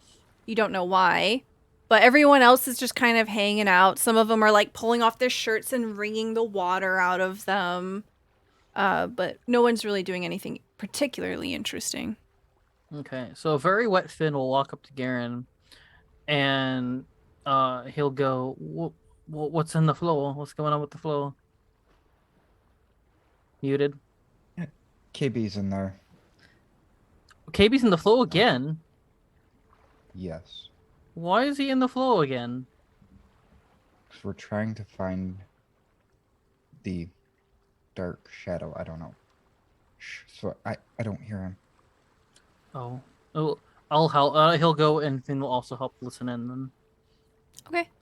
Pole, as you're speaking with Chip, the orca tells you that the two of them had recently escaped a very large creature. Very, very many heads. Very snake-like is how they would describe it. Very large compared to you? About That's the big. same size. Wow. Many heads. And where was it? Which direction from you? Man. You just swim in that direction and then come back. Well, they would say like the way they came, which in relation to you, let's see your map. Time to pull up the map. Boo, boo, boo, boo, boo, boo, boo. Okay. The north is to the right. So they'll say that it is west. Because I feel like very large creatures that follow ocean patterns know directions. Maybe they don't say west, but they communicate it in some way by swimming or whatever. Well, thanks for letting me know. We'll be on the lookout for it. And if we can deal with it, we will. I wish you all the best in finding your new home. Do you think it'll be around here, or are you traveling further afield? We will go as far as we must to find somewhere safe. Be well, Pole. Tiny creature above strange wood. So long. And you see Chip dip underneath the boat. Chip dip. Yep, to join the other on the other side, and the two of them begin to swim away. All right. Well, Paul will climb down the rigging and see what's going on with the rest of the people in the cabin. Yeah, it seems that people are kind of staring at the floor and moving along. KayBee, as you're kind of moving forward, you had your stealth check of 21 and friend was a 10. Okay. Combined, it seems like that you're gonna have an ambush upon this creature. You get a free action. What would you like to do? It hasn't detected you yet. I say, friend, it's time to be a hero. And I cast the Heroism Spell on myself. Okay.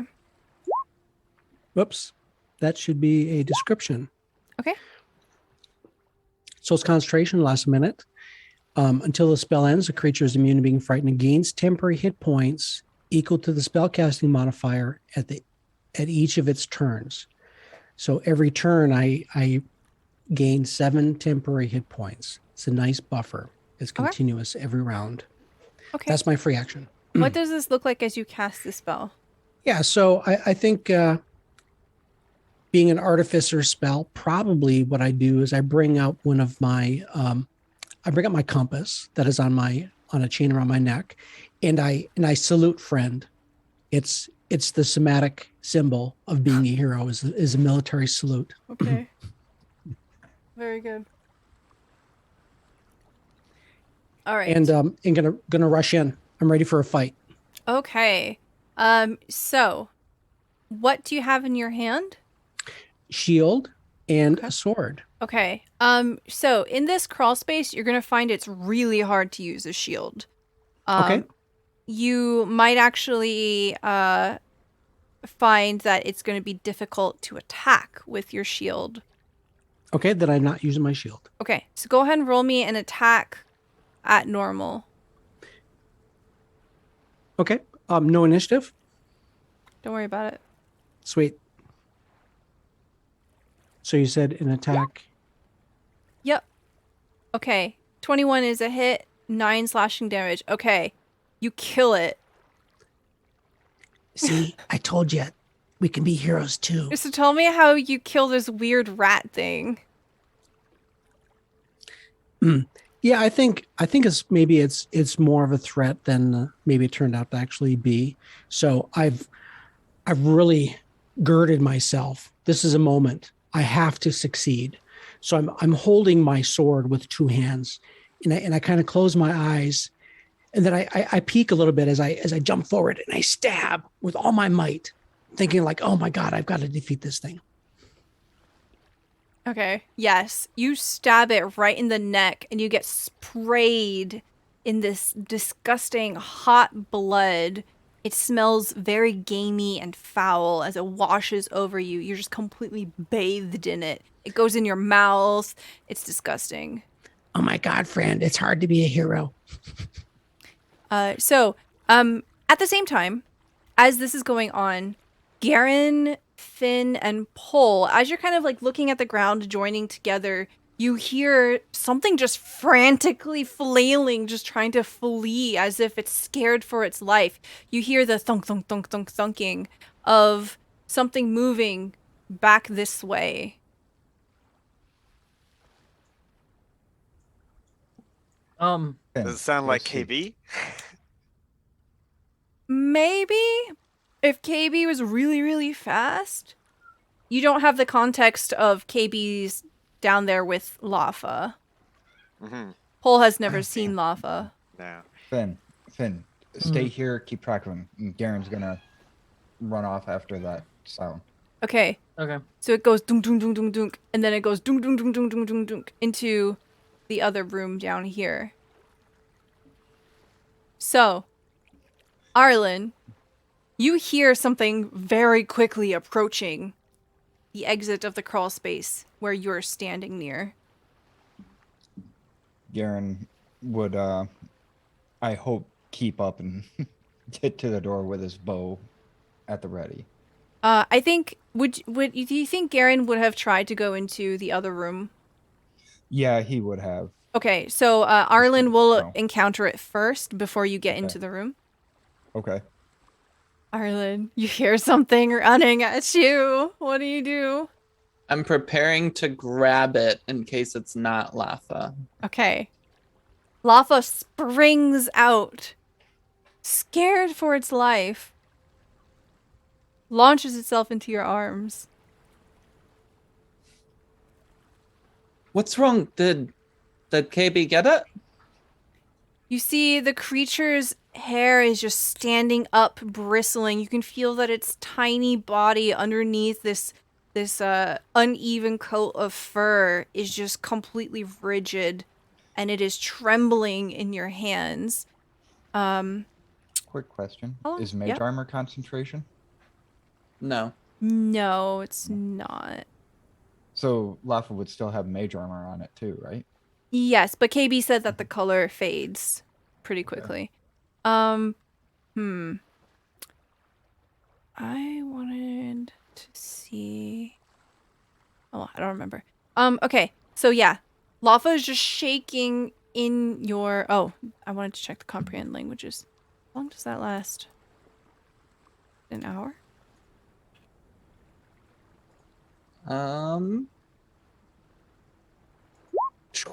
It lasts 1 hour. Okay. Okay, so you would still be able to speak to it. So it tells you magic. Bad. Magic. Bad. Why is magic bad? Wizard. Bad. Do you mean the wizard that was here before?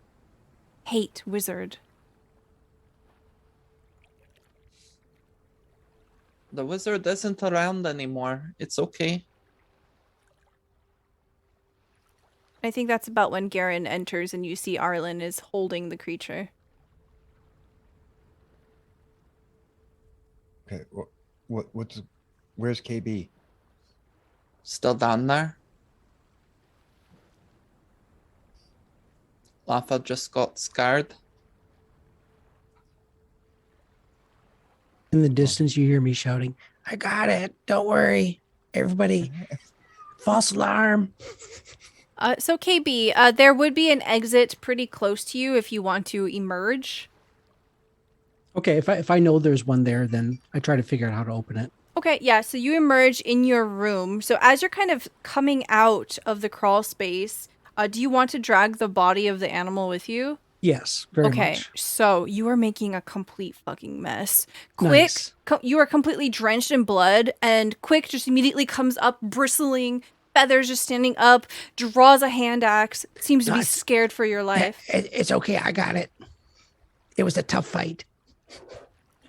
Begins to slowly calm down. And then Pole and Finn, you see KayBee step out into the main deck, covered in blood, dragging this weird rat thing after him. Bloody hell, what happened? It was a mess. It was a tough fight, but I think I'm okay.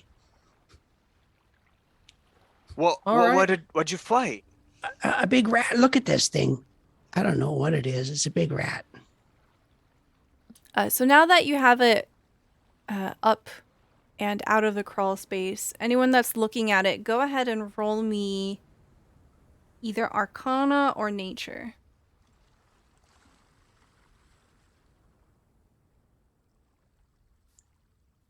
28 Arcana from KayBee, 14 Nature from Finn. 16 Nature from Pole. Okay, Finn and Pole, just looking at it, you can tell that this is not a natural creature. There's definitely something wrong with it. It almost seems as if it was constructed. With the 28 Arcana KayBee, you can tell that magic has had a hand in the transfiguration of this animal. This creature was not born this way. Some wizard has been playing around.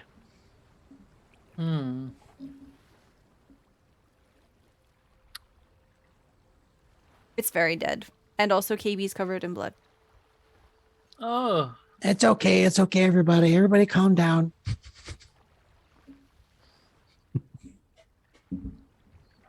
for all the times one of those whales to not just jump up and splash everyone with water. Man, that's a wizard, you say? I wonder. It looks like it's something constructed. Well, there was a bad wizard on the ship, wasn't there? No, we encountered a bad wizard in the city. There was a In wizard. the cave. Yeah, Yeah. Sandblay. Mm-hmm. Mhm. He wrote porn songs. Oh yeah. Oh, that's right. Oh, this was before Pole joined the party, right? Yeah. Yeah. Oh, jeez. Forgot all about that. I'm not out there and seeing this, but does this thing have claws? Yes. It has 5 claws. Okay.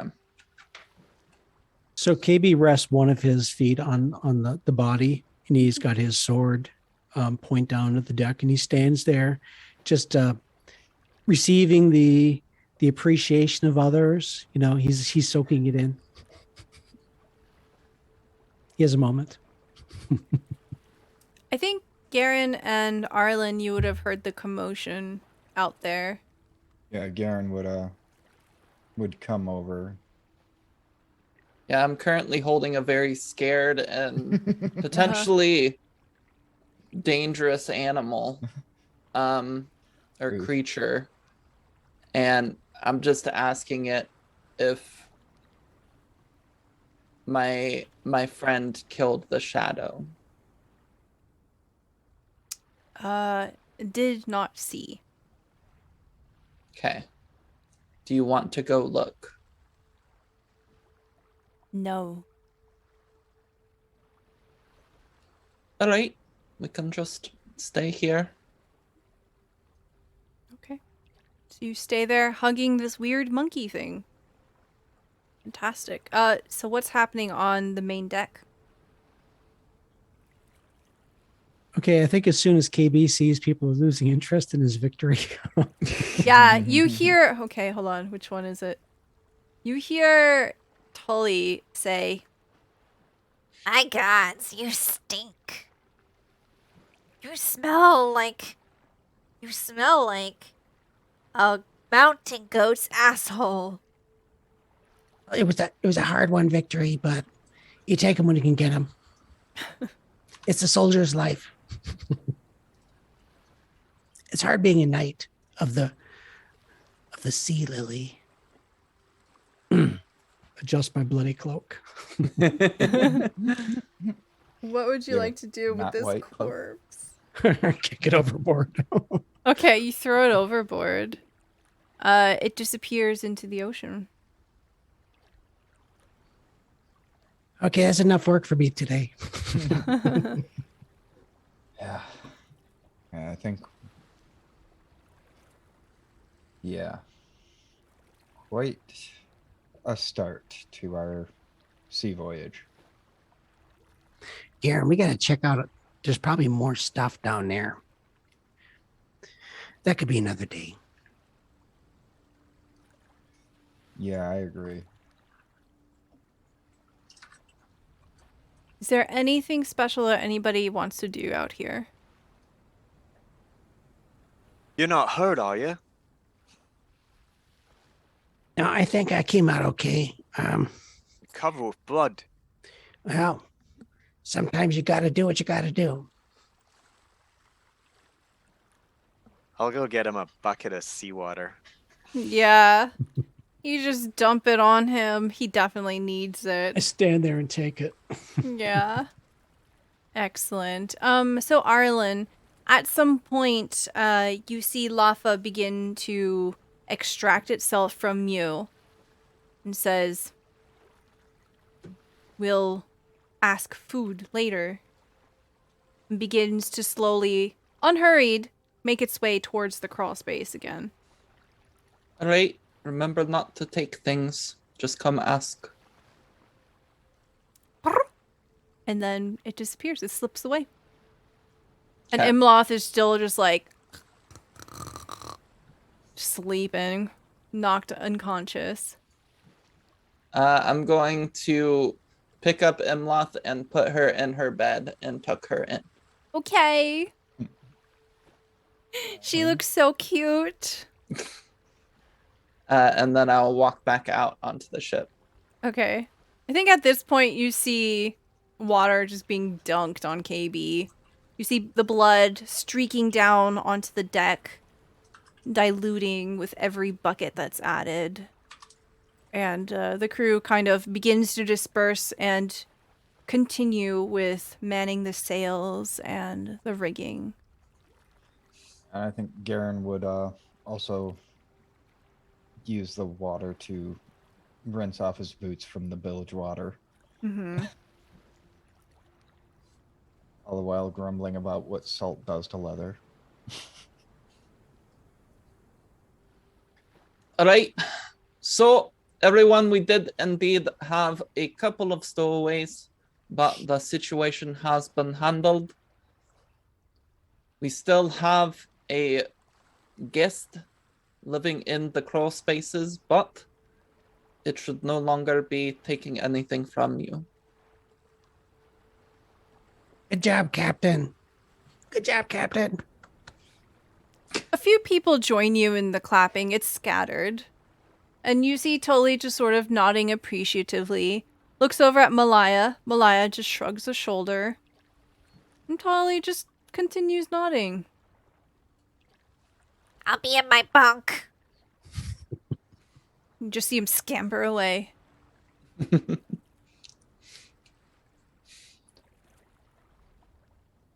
I think shortly after that, we hear someone calling from the crow's nest saying, "Land ho!" As Haven't we been following the shore this whole time? That's yeah. what I thought. Has he just been calling that every 5 minutes or so? Listen, I don't know how boat shit works, okay? Yeah, he's living up to his sharpest eyes in Saltmarsh. Oh my god. Listen, he's like, I've got one job, okay? I'm doing my best. Trying to earn that 5 gold piece bonus. Yeah, for real. For real, for real. Okay. Someone announces that you're getting pretty close to your destination. They let you know that you are about 40 feet from the northern coastline of the area that you're seeking. They point out to you a couple of things. They're kind of marking on your map. We see the cinematic shot of everyone back in the captain's quarters, huddled around the map here, as your scout points out the points of interest. They say that along the coastline that there seems to be a track running up the middle elevations of the promontory, where it disappears behind clumps of tall grass and brightly flowering shrubs. You'll see that that'll be point A here on the map. It is a dry, well-traveled track leading from the coast. Sorry, this is just a dry track here at A here. And you'll see that this track here that leads up to D is the one that is kind of obscured by flowers and tall grasses. And then most notably, there is another path here where you can go by C. There seems to be a bit of a cove. There is a 6-foot-high sea cave entrance. They advise that you might want to approach by rowboat instead of the whole ship. Do we have a rowboat on our ship? Yes, you have... Was it 2 of them? I think it's 2... I mean, we did have another One. robot You have we had stolen. one. Yeah, but it wasn't brought up onto the boat, or you only have enough space for one. Okay. All right, we'll take the rowboat into the cove then. You will stay here on the ship, just hang out, and we'll be back before you know it. Sounds good. So as the party begins to prepare, what are some things that you want to do before you go? Last chance to stock up your bags? Leave gear, grab gear? How long was our post a rat encounter? How long was our journey after that until arriving at the coast? We'll say that it's been about an hour. Okay. So enough for a short rest. Yes. Okay. Cool.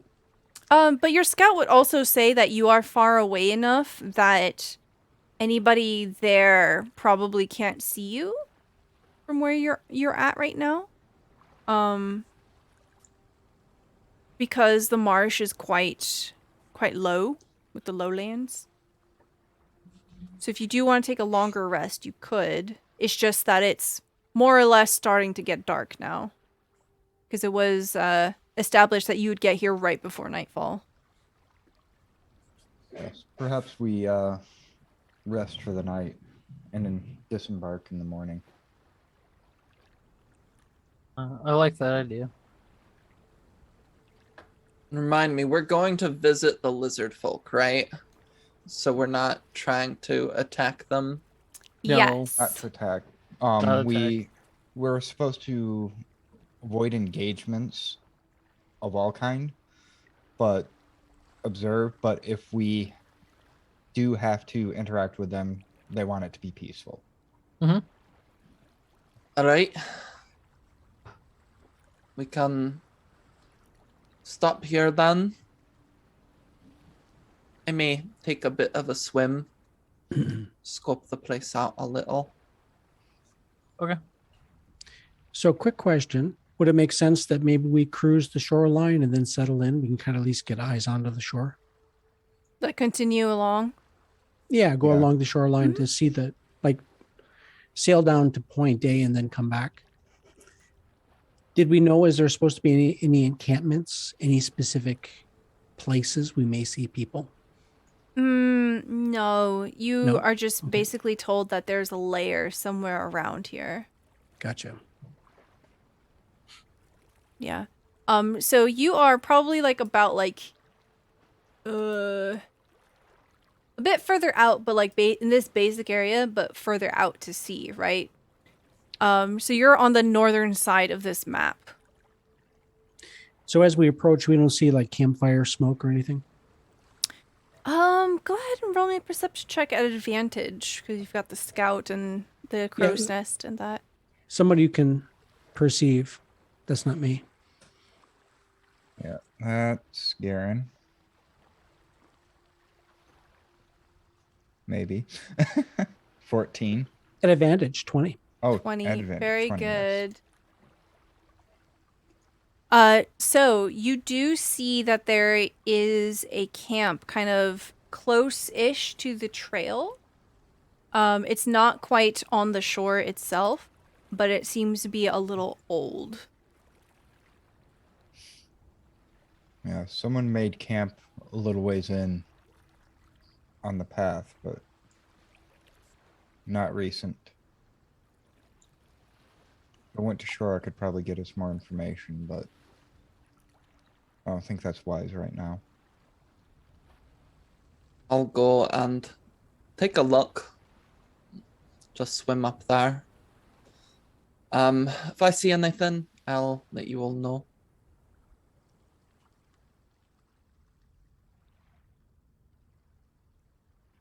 Okay. All right. Arlen's going to go for a swim. What does everyone else want to do on this ship?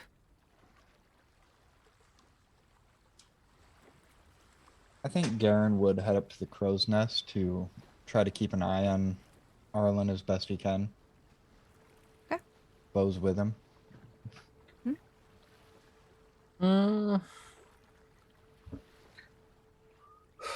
Oh, I think I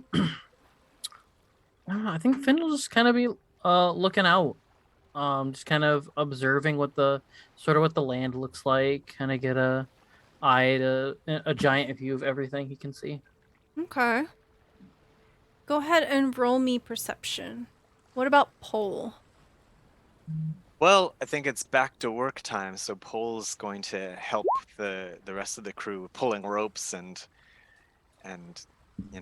swabbing decks and all that sailor stuff. Okay. Would Pole have had a history of working with ships before? No, not at all. Okay. He's trying to just help out, do whatever he can with the rest of them, but he doesn't know anything about it. Okay, I'm going to say that as you're kind of doing all of this, Simona, the bosun, comes up to you and says, I've noticed that you've been taking an effort to working the ship. You have the mark of a novice on you. Well, I'm trying to catch up. Never done this before, so, I do not You mean got it any tips? unkindly. You do have quite the ethic of work, and I can see it from afar. I would like to help you. I could teach you if you like. that would be great. Thank you. Very good. Yes, whenever you're free and the other masters don't require you, come seek me out and I will put you to task. All right. Well, I guess that would be now. No one actually told me what to do, so I was just helping. Very good. Well, you see this knot here. You've done it a little wrong. You want to do, and then it just kind of trails off, and a lesson begins here. And we're gonna go ahead and say that you kind of enter this sort of downtime arrangement with Simona, that they are going to begin teaching you how to handle water vehicles. So if you do want to get that proficiency over time, this is something that you're going to have to commit to and work with. Oh yeah, Pole's willing to commit to that for sure. Excellent. If we're gonna have a boat, we might as well learn how to use it. Yes. Okay.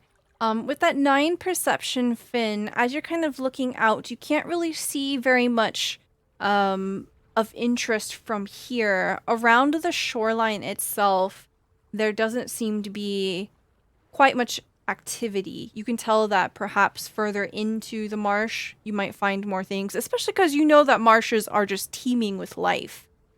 And perhaps with the sun beginning to set, the activity levels will drastically change pretty quickly. He still just look over and say to himself, it is getting near nighttime. Maybe they're all settling in. Okay. Arlen, Go ahead and roll me a perception check. 20. Okay. Are you swimming with your armor on? If I've got time to prepare and everything, probably not. But also I will leave some rations and food for Lafa in like a little compartment. Okay. Do you just like shove it into the crawl space? Okay, which crawl space in whose room? Do I have one in my room? Yes. Then that one. Okay. You begin to condition Lafa with the understanding that your crawl space is where the food is generated. Very good. I love it. Okay. So you take off your armor and you begin to go on a swim. With a 20 perception, you see that this particular area has a lot of activity. As you're coming up towards the shore, was your intention to go check out this camp? It is It's kind just of to kind of like scope things out. Okay. You see that there is evidence of larger creatures moving through this area. Nothing very recent. It's kind of like deep gouges in the mud near the shallows of the water. They're very indistinct, not so much prints, just large bodies slithering past. You can see that there are crushed brambles where powerful body masses would have moved through the area. You see that there are some broken shells kind of littered throughout the area as you're coming up close to the shoreline itself. You don't find any whole eggs, so to speak, and you don't really find any large creatures of note. You find a couple of frogs, a couple of fish, a couple of leeches, but mostly the scout here seems to prove uneventful. It seems like any significant information is going to be found inland and not here. Was there anything in this cove? Ooh, you want to go to the cove? Mm-hmm. Oh dear. Okay. It's a good sign. Hold on.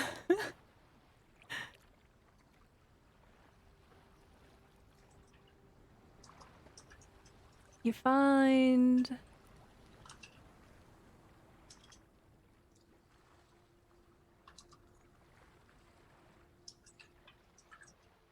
Also, just a reminder, I have a dark vision out to a range of 300 feet.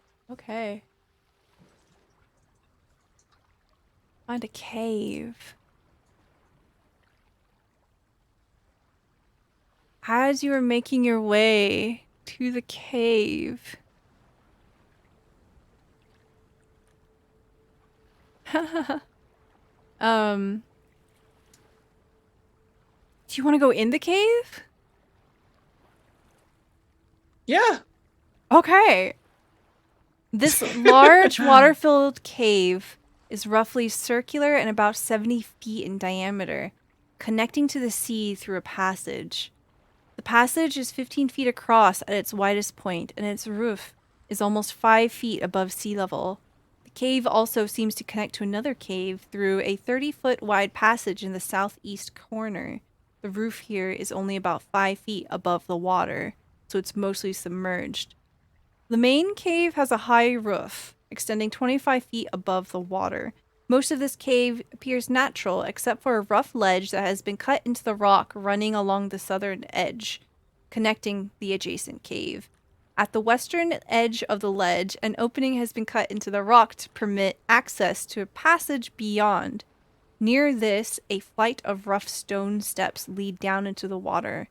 The water is clear. Tall seaweed, its fronds swaying lazily, cover the bottom. I actually have to reveal a lot more than just this. You are in a very large cave system here.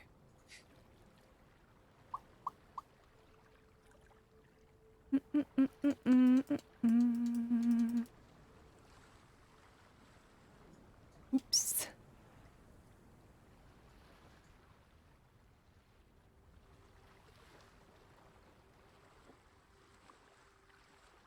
So what is your demeanor? What are you doing as you're entering a cave and you realize that this is part of a much larger structure of some kind? Do I see anyone? Not quite yet as you're making your way in. Do I hear anyone? Not quite yet as you're making your way in. So I am like swimming underwater. I don't imagine like these waters are crystal clear or anything. They are crystal clear. Fuck. Okay. You see tall seaweed along the floor. Okay. Well, I will try to swim in the seaweed. As you swim into the this isn't good. seaweed, you realize that you're not the only thing in the seaweed. You see 4 lizard folk just swarm around you. They have weapons drawn. And they surround you. As they lift their weapons and point it at you, that is where we're going to end the session for tonight. Oops. You know, just giving myself a little bit of my own void card. Oh no. So you did not draw the void card, but you did draw a card. And before we close out, I want you to tell me about your mother. My mother was a cleric of the god of twilight.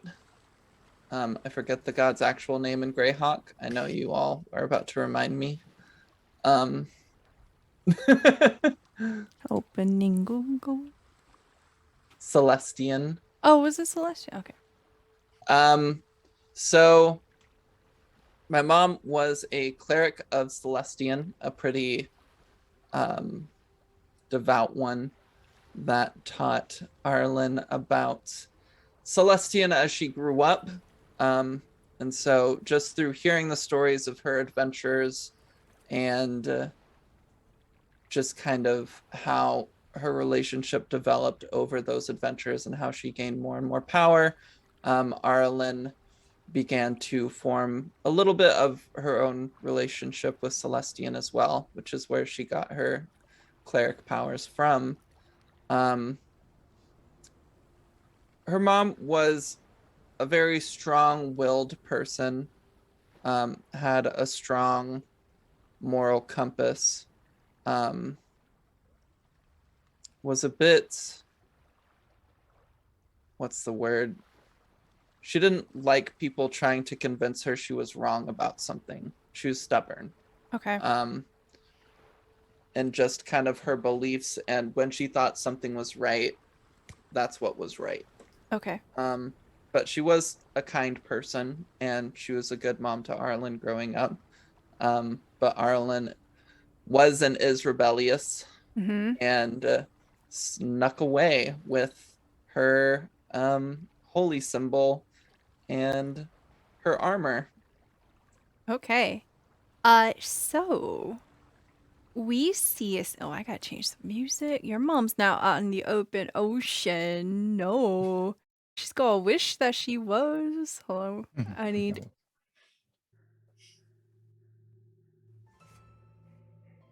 We have a scene of a twilight sky. There is a hill just outside of your hometown where your mother likes to sit on a single stone bench and look up into the heavens. We see a proud, stubborn woman bearing the symbol of Celestian. You see the metallic, silvery gold medallion of Celestian, kind of circular in shape, and there is somewhat of a moon in the middle. And each one of the joints of this suspended moon is pinpointed with a different colored gem. Your mother is a high-ranking worshipper of Celestian, so she presents every single one of these gems. She has, unfortunately, had to find a replacement even though her holy symbol was taken. And it is proudly displayed on her chest as she's looking up to the stars. And she, every night since you went missing, has been speaking to the stars in search of guidance, hoping that you are okay, seeking answers, patient. And the camera slowly pulls away from her serene face as she is completely engrossed in this moment. And we see a dark figure behind her. She doesn't have more than a moment to react as they descend upon her, bringing a blade to her throat. You have drawn the Donjon card. We're going to take someone that's really important to you, and they're going to be going somewhere else for a little while until you go save them. She'll be fine. My dad will rescue her. They're both higher level than me. And that is where we're going to end our session for today. Thank you so much, everyone, for being here. Really, really appreciate it. They're at least level 6. Okay, got it. Great. Fantastic. We're going to go around real quick. We're going to tell you who we are, where you can find us, and then we will tell you what our favorite part of today's episode was. And we'll start off with Emma. I just took your mom. Thanks for taking my mom and then making me go first. I appreciate it. Hi, I'm Emma, also known as Emma Panada. You can find me on Twitch and Twitter at Emma Panada. On Twitch, we run various TTRPG games, and on Twitter, I shitpost. I'm also writing and developing a TTRPG called All the Witches. It is very early in production, but I did hire some people on to help me with it. And I'll be posting updates every once in a while at twitter.com/allthewitches_. So if you're interested in a system about cool witches doing stuff, then follow that Twitter account and you'll get some updates. Excellent. Thank you. And what about my your favorite star? part. Yeah.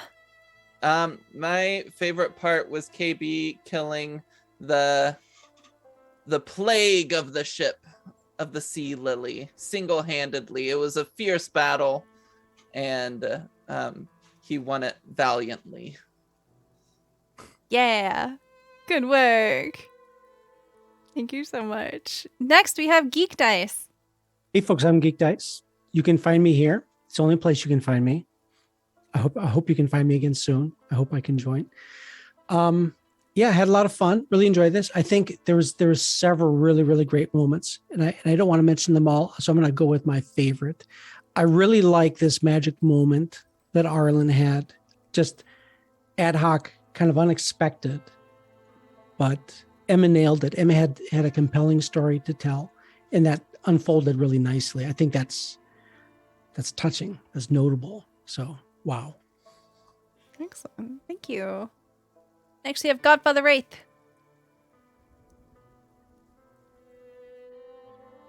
Hi, I'm Godfather Wraith. I really don't have an online presence. You can mostly just find me here in Stella's chat, as well as various other streamers that are part of our network and community. My star, honestly, would be Arlen's big head causing them to swim into the kelp and get surrounded by lizard folk. I keep telling you guys, you gotta call Arlen on some stuff eventually. Oh my I've been God. wanting Arlen to screw up so that we have a reason to. Tim has. Garen doesn't care. Oh my God. I'm not surprised. Hold on. I Yeah. have to read to you what it says right here. It says, also note, as they approach by sea, a 15-foot wide, 6-foot high sea cave, blah, blah, blah. Once inside, they're in Area 49. They are likely to be discovered immediately.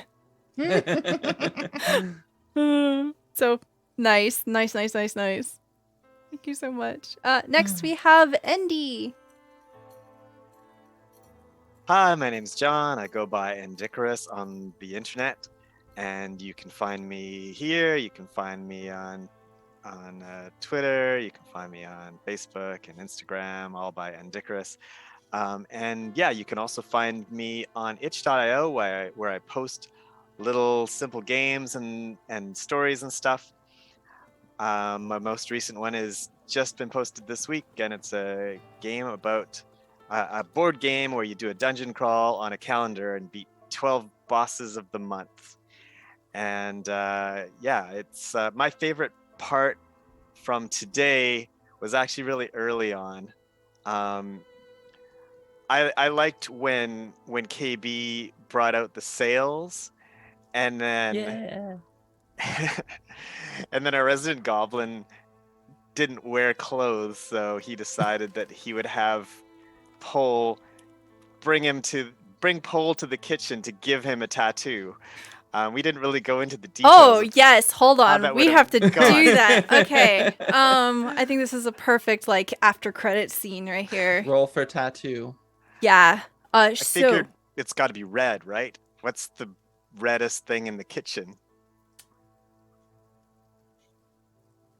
Like cayenne pepper or something. Oh, I'm like God. imagining getting that stuffed below your skin with a needle. Oh jeez. Ooh. But he's a tough little goblin, so. Oh I'm sure yeah. Okay. So I want you to roll me sleight of hand and performance. I'm gonna roll a Constitution saving throw for him. All right, here it comes. Rolled a 15. Not bad. Sleight of hand Okay, 14. Sleight of hand. and performance. Oh, no. That's a nat one. Okay, Oh, into no. a I'm 6. gonna use my 20 on that. Okay. You have an advantage. You don't have a nat 20. So go ahead and roll Oh, okay. again if you want to use your blessing. Roll again. All right. Well, if I had yeah, sure, I'll roll again. Okay. That's performance. Mm-hmm. 18. Okay. Much better than that one. Okay.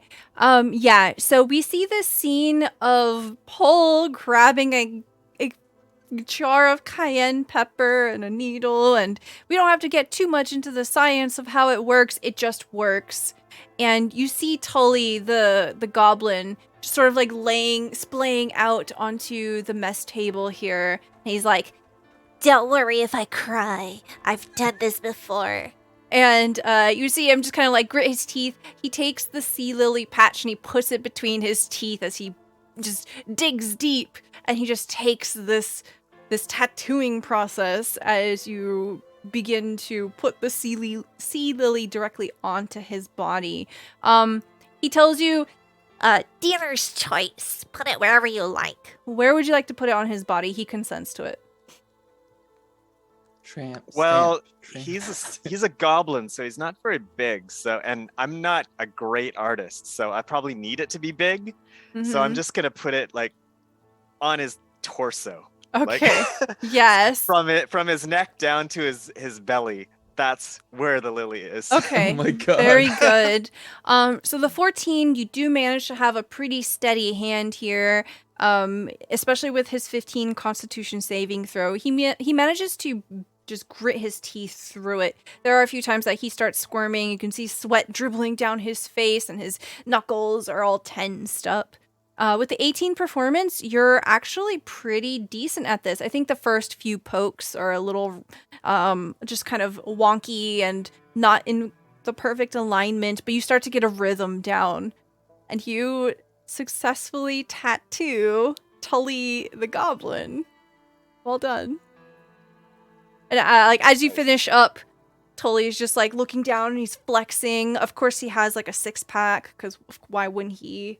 He's like, You did a great job there, kid. Whoa, I'm sure that was scarier for me than it was for you, but I think it actually does look good on you. Red and grayish green. It's a great compliment. Wait. What does it look like when I do this? and he just like flexes. Wow, it looks kind of like. Well, I don't want to say what it looks like, but it looks good. You see he looks a little confused by it. He relaxes, he flexes, he relaxes, he flexes, and he's like, All right, I'm gonna go swab some decks. Bye. and he just leaves. Aww. If we were using the loyalty system right now, you would have got +1 loyalty from Tully because he Nice. thinks you're metal as fuck. Well, he's my roommate, so he's gonna know I am. Excellent. Thank you so much. Zombie, tell us about you. Hello, I am Jacob. I'm Zombie. I am Z. I'm one of those names you would like to call me. I am the lore keeper, and I am Captain Z of the good ship Clip. I probably do too many clips, but that's up to your own discretion. Today's big moment.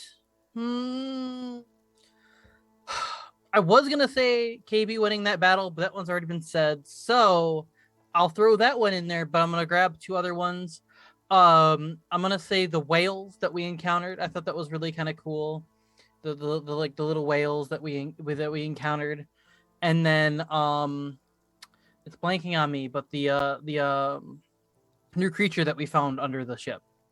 Oh, Lafa, Lafa, yes, Lafa. the weird monkey thing. The weird monkey thing made me Yeah. happy. We got a new little monkey pet. Happy. As far as me goes, you can find me on Twitter at ZombieFighter89. You can find me every Monday at 8 p.m. Eastern on YouTube doing a Nights in Nerdvana podcast video cast thingy where we talk about nerdy news and all kinds of stuff, and I'm there with B Street Holmes. And then hopefully soon I'll have a business cardish thing, so I could do more professional editing stuff, because I've been very lucky enough to have some cool friends who've thought enough of me to hire me to do things, and I want more business. So, and I want to be a little bit more professional about it. So that'll be coming soon. Excellent. Thank you. Yeah, I'm really lucky that you're really lucky that I rolled the killer whales, because there was a whole table of things. And one of them is a dragon. So I'm glad. I think there would have been a very different story today if we rolled the dragon. I've seen a couple people I've seen a couple people in chat talk about the new nickname. For those who do not know, or maybe weren't here at the beginning, MJ_Russell, who's known as Molly here in the community, gave me the nickname. She's been trying to rack up of a nickname for a while for me to sort of add to my accolades. So I've decided to replace Clipmaster with that one. And so, yay. And if you ever are around Saturday mornings around 10 a.m. Eastern time on Saturdays, she does a Sunday brunch stream on her channel, and it's awesome. Yeah. And before we close out for the evening, I just want everyone to see what this map looks like zoomed out. Perceive how large it is. And then this little pink thing here is Emma's character. So we're going to have the pleasure of exploring this large map next time. Big Gonna map. get along with those people so well. Don't even worry It's about going to it. be great. Just friendship all around, you know? You're like, wow, look at the seaweed this time of year. Huh. Yeah. Just break some ice there. Okay. Hi everybody, I'm Stella Luna. Thank you so much for being here. If you have enjoyed the content that you've seen, please give us a follow. That is a free way that you can support the channel and get notifications for when we go live. This particular show here is aired every other Wednesday night at 8 p.m. Eastern Time. On alternating weeks, we have Wilds Beyond the Witchlight, also at 8 p.m. Eastern Time. These are both of our Patreon Greyhawk campaigns. If you want to see what you can get for being a Patreon, you can check out that link there in the chat. Patreons can also benefit skipping the line for our Strixhaven game. If you've ever wanted to play in a game like this, D&D online, all you have to do is hop into our Discord and we'll tell you how. You don't even need a camera. All you need is a microphone. We'll teach you how to play D&D. We'll have you come play in a game. Strixhaven is kind of like a magical school kind of vibe, and it's really, really fun, very interesting. That's gonna be it for me this week. I am going to LA over the weekend, so we're not gonna have a stream on Thursday, no stream on Friday, and I will be back for next Wednesday's stream for Wild Beyond the Witchlight. Thank you so much for being here, everyone. Thanks, Jake. Also, I'm a professional DM for hire. If you want to hire me to run you a game, you can check me out on startplaying.games/GM/StellaLuna. Heck yeah, hired Stella. She's best DM. Aw, thanks, guys. Okay. Guys, you guys had an example of how good she is as a DM. Right? Here tonight. This is all Aw. her streams are a perfect example of why you should hire her. Gives her your money. I blush. Okay, have a good night, everyone. Bye bye.